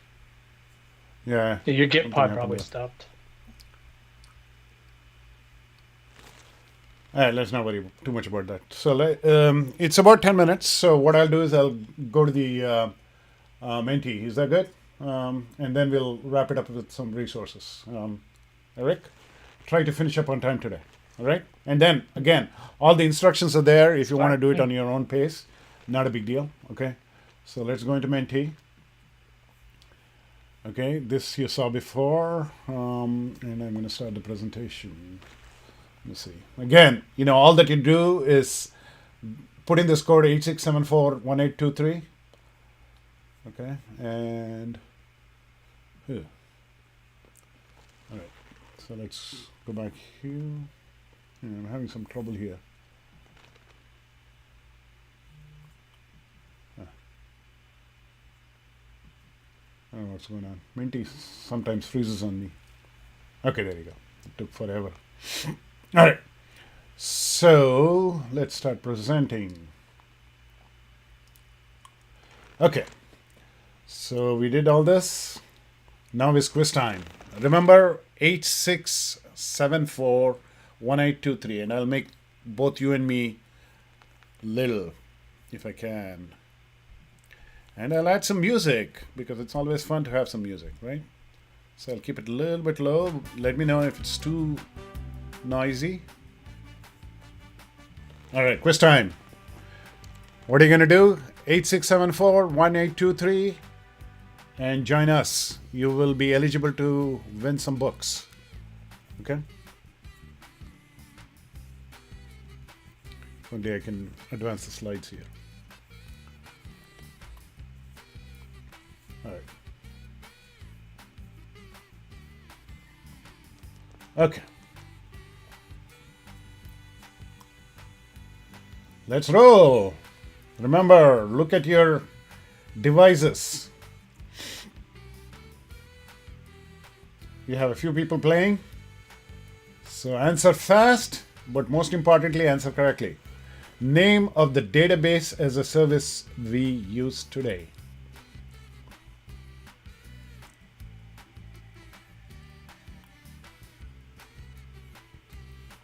What do you think? Did we use any database as a service today? Probably, right? Was it Gitpod? Was it Astra? Or was it Quarkus? Time's up. And 20 people got... I probably shouldn't be playing. Huh? You can play too. Because, even though I've played and I know the answers, I can never get it on time. So, our attendees are much faster, much smarter than me. So, all right. So let's see the leaderboard. Leaderboard. Coming up in a second. Looks like Thomas is going to be in front. Devam with a strike through. I don't know how he did it, but that's really cool.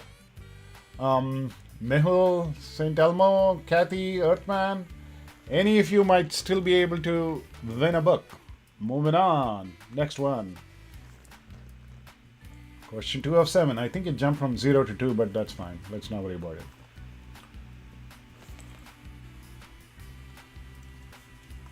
Answer fast, but most importantly, answer correctly. Which file stored credentials to connect to the Astra database securely? I think you modified this file. Was it the POM XML, or was it the application properties, or was it the Astra to-do.java? None of them. What do you think? Eric, you want to take a stab at this? All right. 17 people got this right. We managed to trick a few people with the other answers, but more or less everybody got this right. Okay, that's cool. Let's look at the leaderboard. All right. Looks like there's going to be some changes.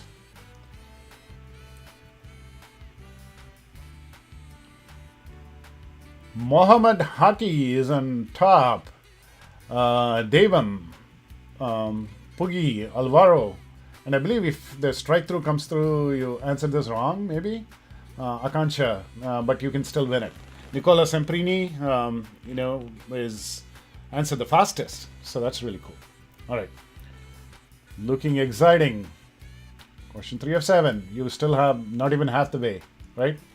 Answer fast, but most importantly, answer correctly. Which port did the debugger use? I talked about this briefly. But I think if you went, if you followed the instructions, it might have told you. Was it port 80? Was it port 3000? Was it port 5005? Or was it port 9000? Time's up. Wow. Some people thought it was port 80 and some people thought it was port 3000. So we managed to trick them again. But 12 people got 5005. Okay. Chances are that the leaderboard is going to be these 12 people, but again, things could change pretty quickly. All right, so let's see. How is it looking? Ooh, what do you think? Very close between Mohammed Hati and Agent X9 comes from nowhere, all the way to the top. By the way, Agent X9. Oh, that's you. Hey. Okay, I'm so disappointed. All right. Question 4 of 7.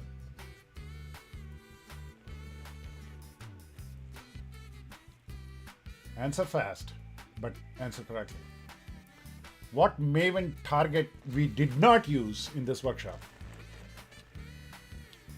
hot reload, Quarkus Dev, package, clean. What might it be? I think we use package. I think we use Quarkus Dev. These are some pretty specific questions. Unless you did the workshop, it's and people got it right.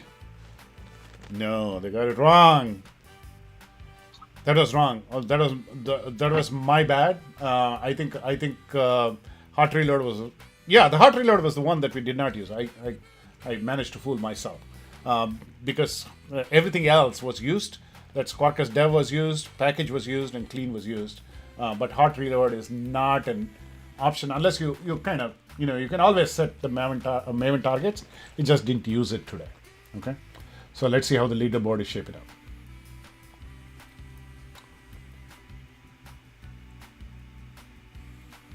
Looks like Mohammed Hati may not have made it. Too bad. Try again next time, but you could still come up. You're very close. You're 6. Daniel was the fastest. Agent X9, you are no longer eligible. Don't play. And then Love Side, Alvaro, Akansha, Nicola, any of you could win it. All right? So let's go to the next one. Yeah, I obviously will keep my own look. Yeah.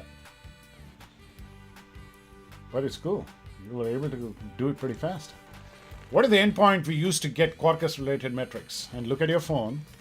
Is it /metrics, /all, or /q/dev? What do we think? It looks like /all, maybe. I'm just trying to mislead you. And let's see. I think that question is a little misleading. I don't agree with the way the question's written. And can you say why? Because you're talking about metrics. We never showed, when you say metrics, you're probably talking about JVM metrics, in which case none of those answers were correct. But if you're talking about the Dev UI, which is what we did show, so I think the wording of the question was a little... All right, I beg to differ on that because /q/dev gives you some metrics which I didn't dig into, right? The endpoint.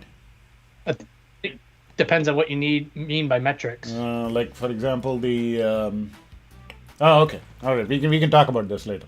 All right, but good point. But I think among the three, /q/dev was the closest, right? Would you agree with me on that one? Well, yeah, that's the only endpoint that makes sense for a Quarkus application. But I still think the question is... I will reword it next time. Thank you. Let's see how the leaderboard is shaping up.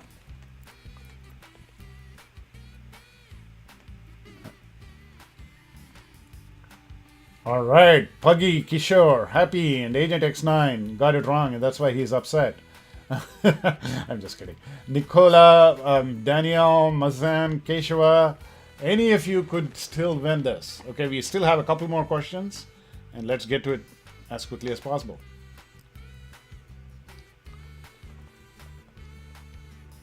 Looks very close. Answer fast, but most importantly, answer correctly. And I did talk about this in passing. What container-related Maven plugin did we use in the workshop? I think we used a couple, but the other one is not here. Did we use a Java plugin? Did we use a Maven plugin? Or did we use a Plum plugin for the container-related stuff? Yes, a lot of people got jib, but we did manage to confuse others, right? A few.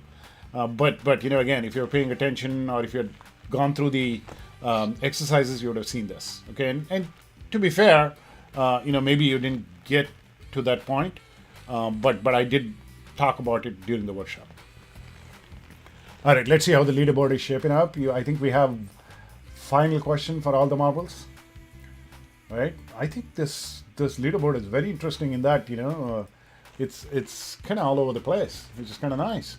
Puggy is on top, Kishore, Daniel, Mazan, Nicola, Happy, Mohammed, Devam, Mehul, any of you can still win this. It's very, very close.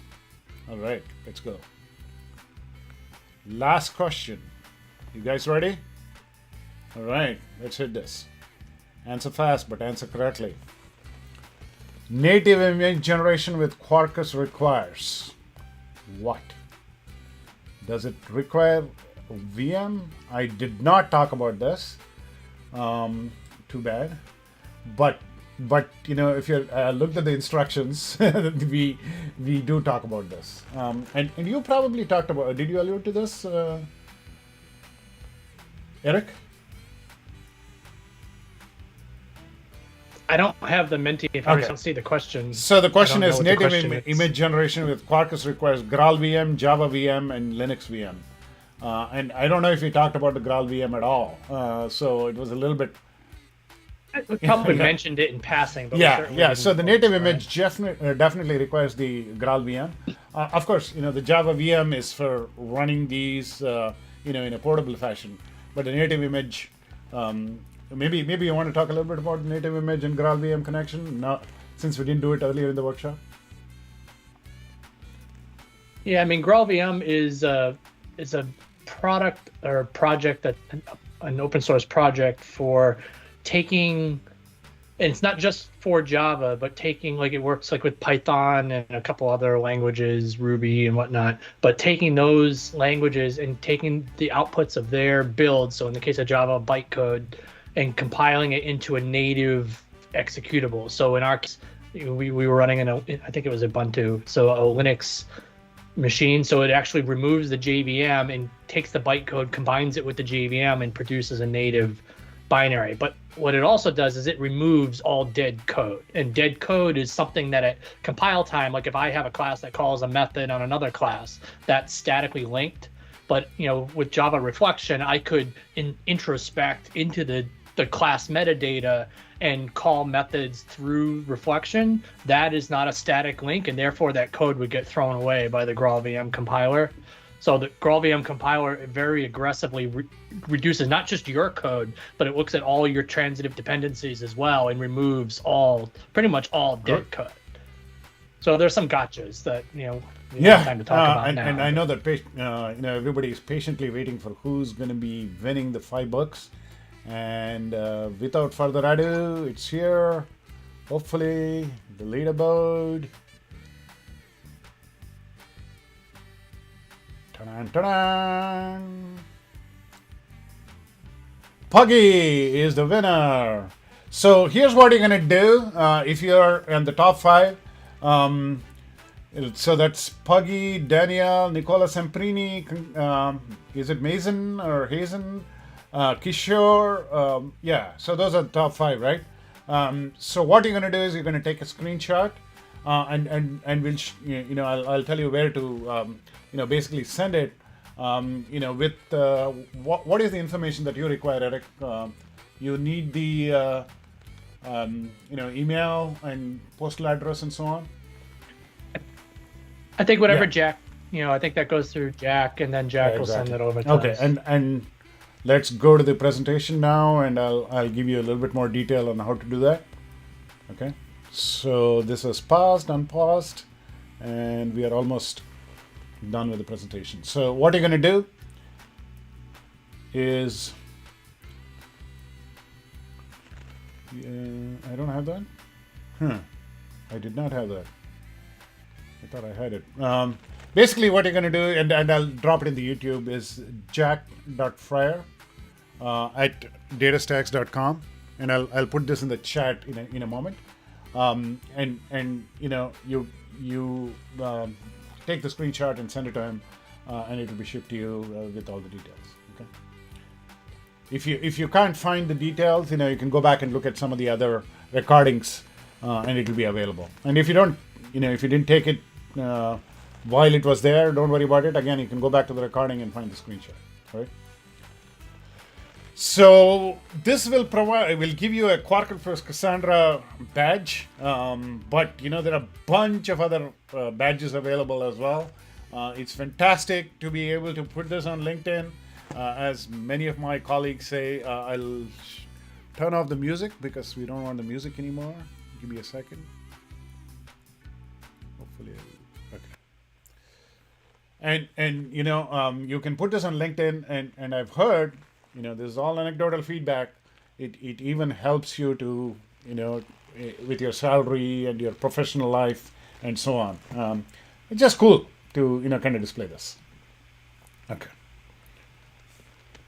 We have a build-a-thon going on, and we have US dollars 41,000 prizes in worth of prize. Some of them are gone already because we've completed 1 month, but we still have 3 more months left, or maybe 2 more months left since we finished one. But how do you get more information on that? You can put a exclamation hackathon in the chat, and that will give you a URL on that. Or you can just go to buildathonhack.com. Okay.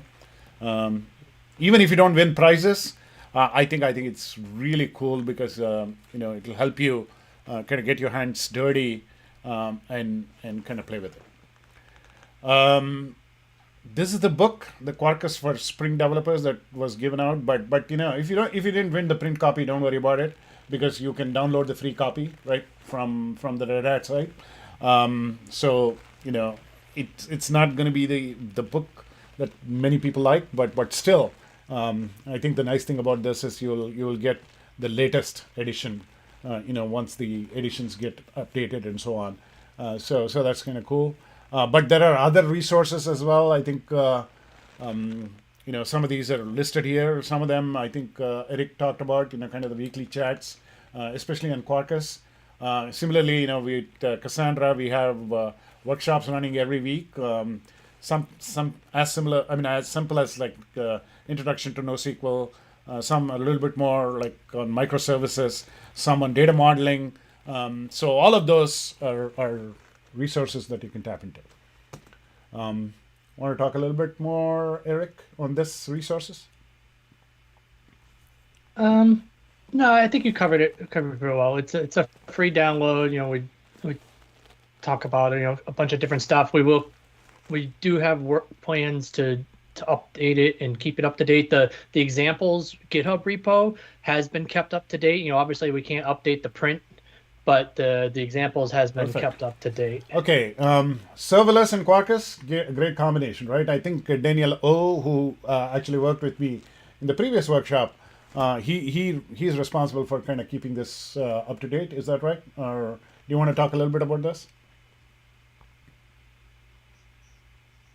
Yeah, so this is the D-Zone ref card thing. Yeah, so my colleague Daniel O, who co-wrote one of the chapters with me in the book, maintains this reference card for doing serverless development with Quarkus using serverless functions. So being able to take or write a serverless function once using Java, Quarkus, and deploying it to like Lambda, Azure Function, Google Cloud Function, Kubernetes, Knative, however you want to deploy it, but being able to move that code into whatever runtime environment you want without having to code a specific runtime environment. I know there are some questions about how do I, get the swag.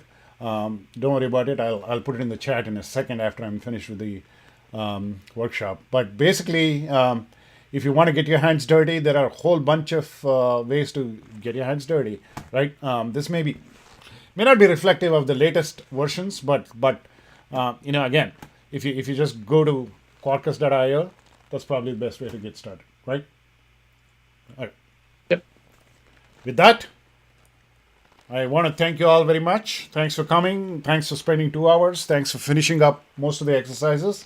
I really appreciate it. I definitely want to thank Red Hat and Erick for being with us and to be able to put on this workshop and go really in depth, into some of the Quarkus aspects.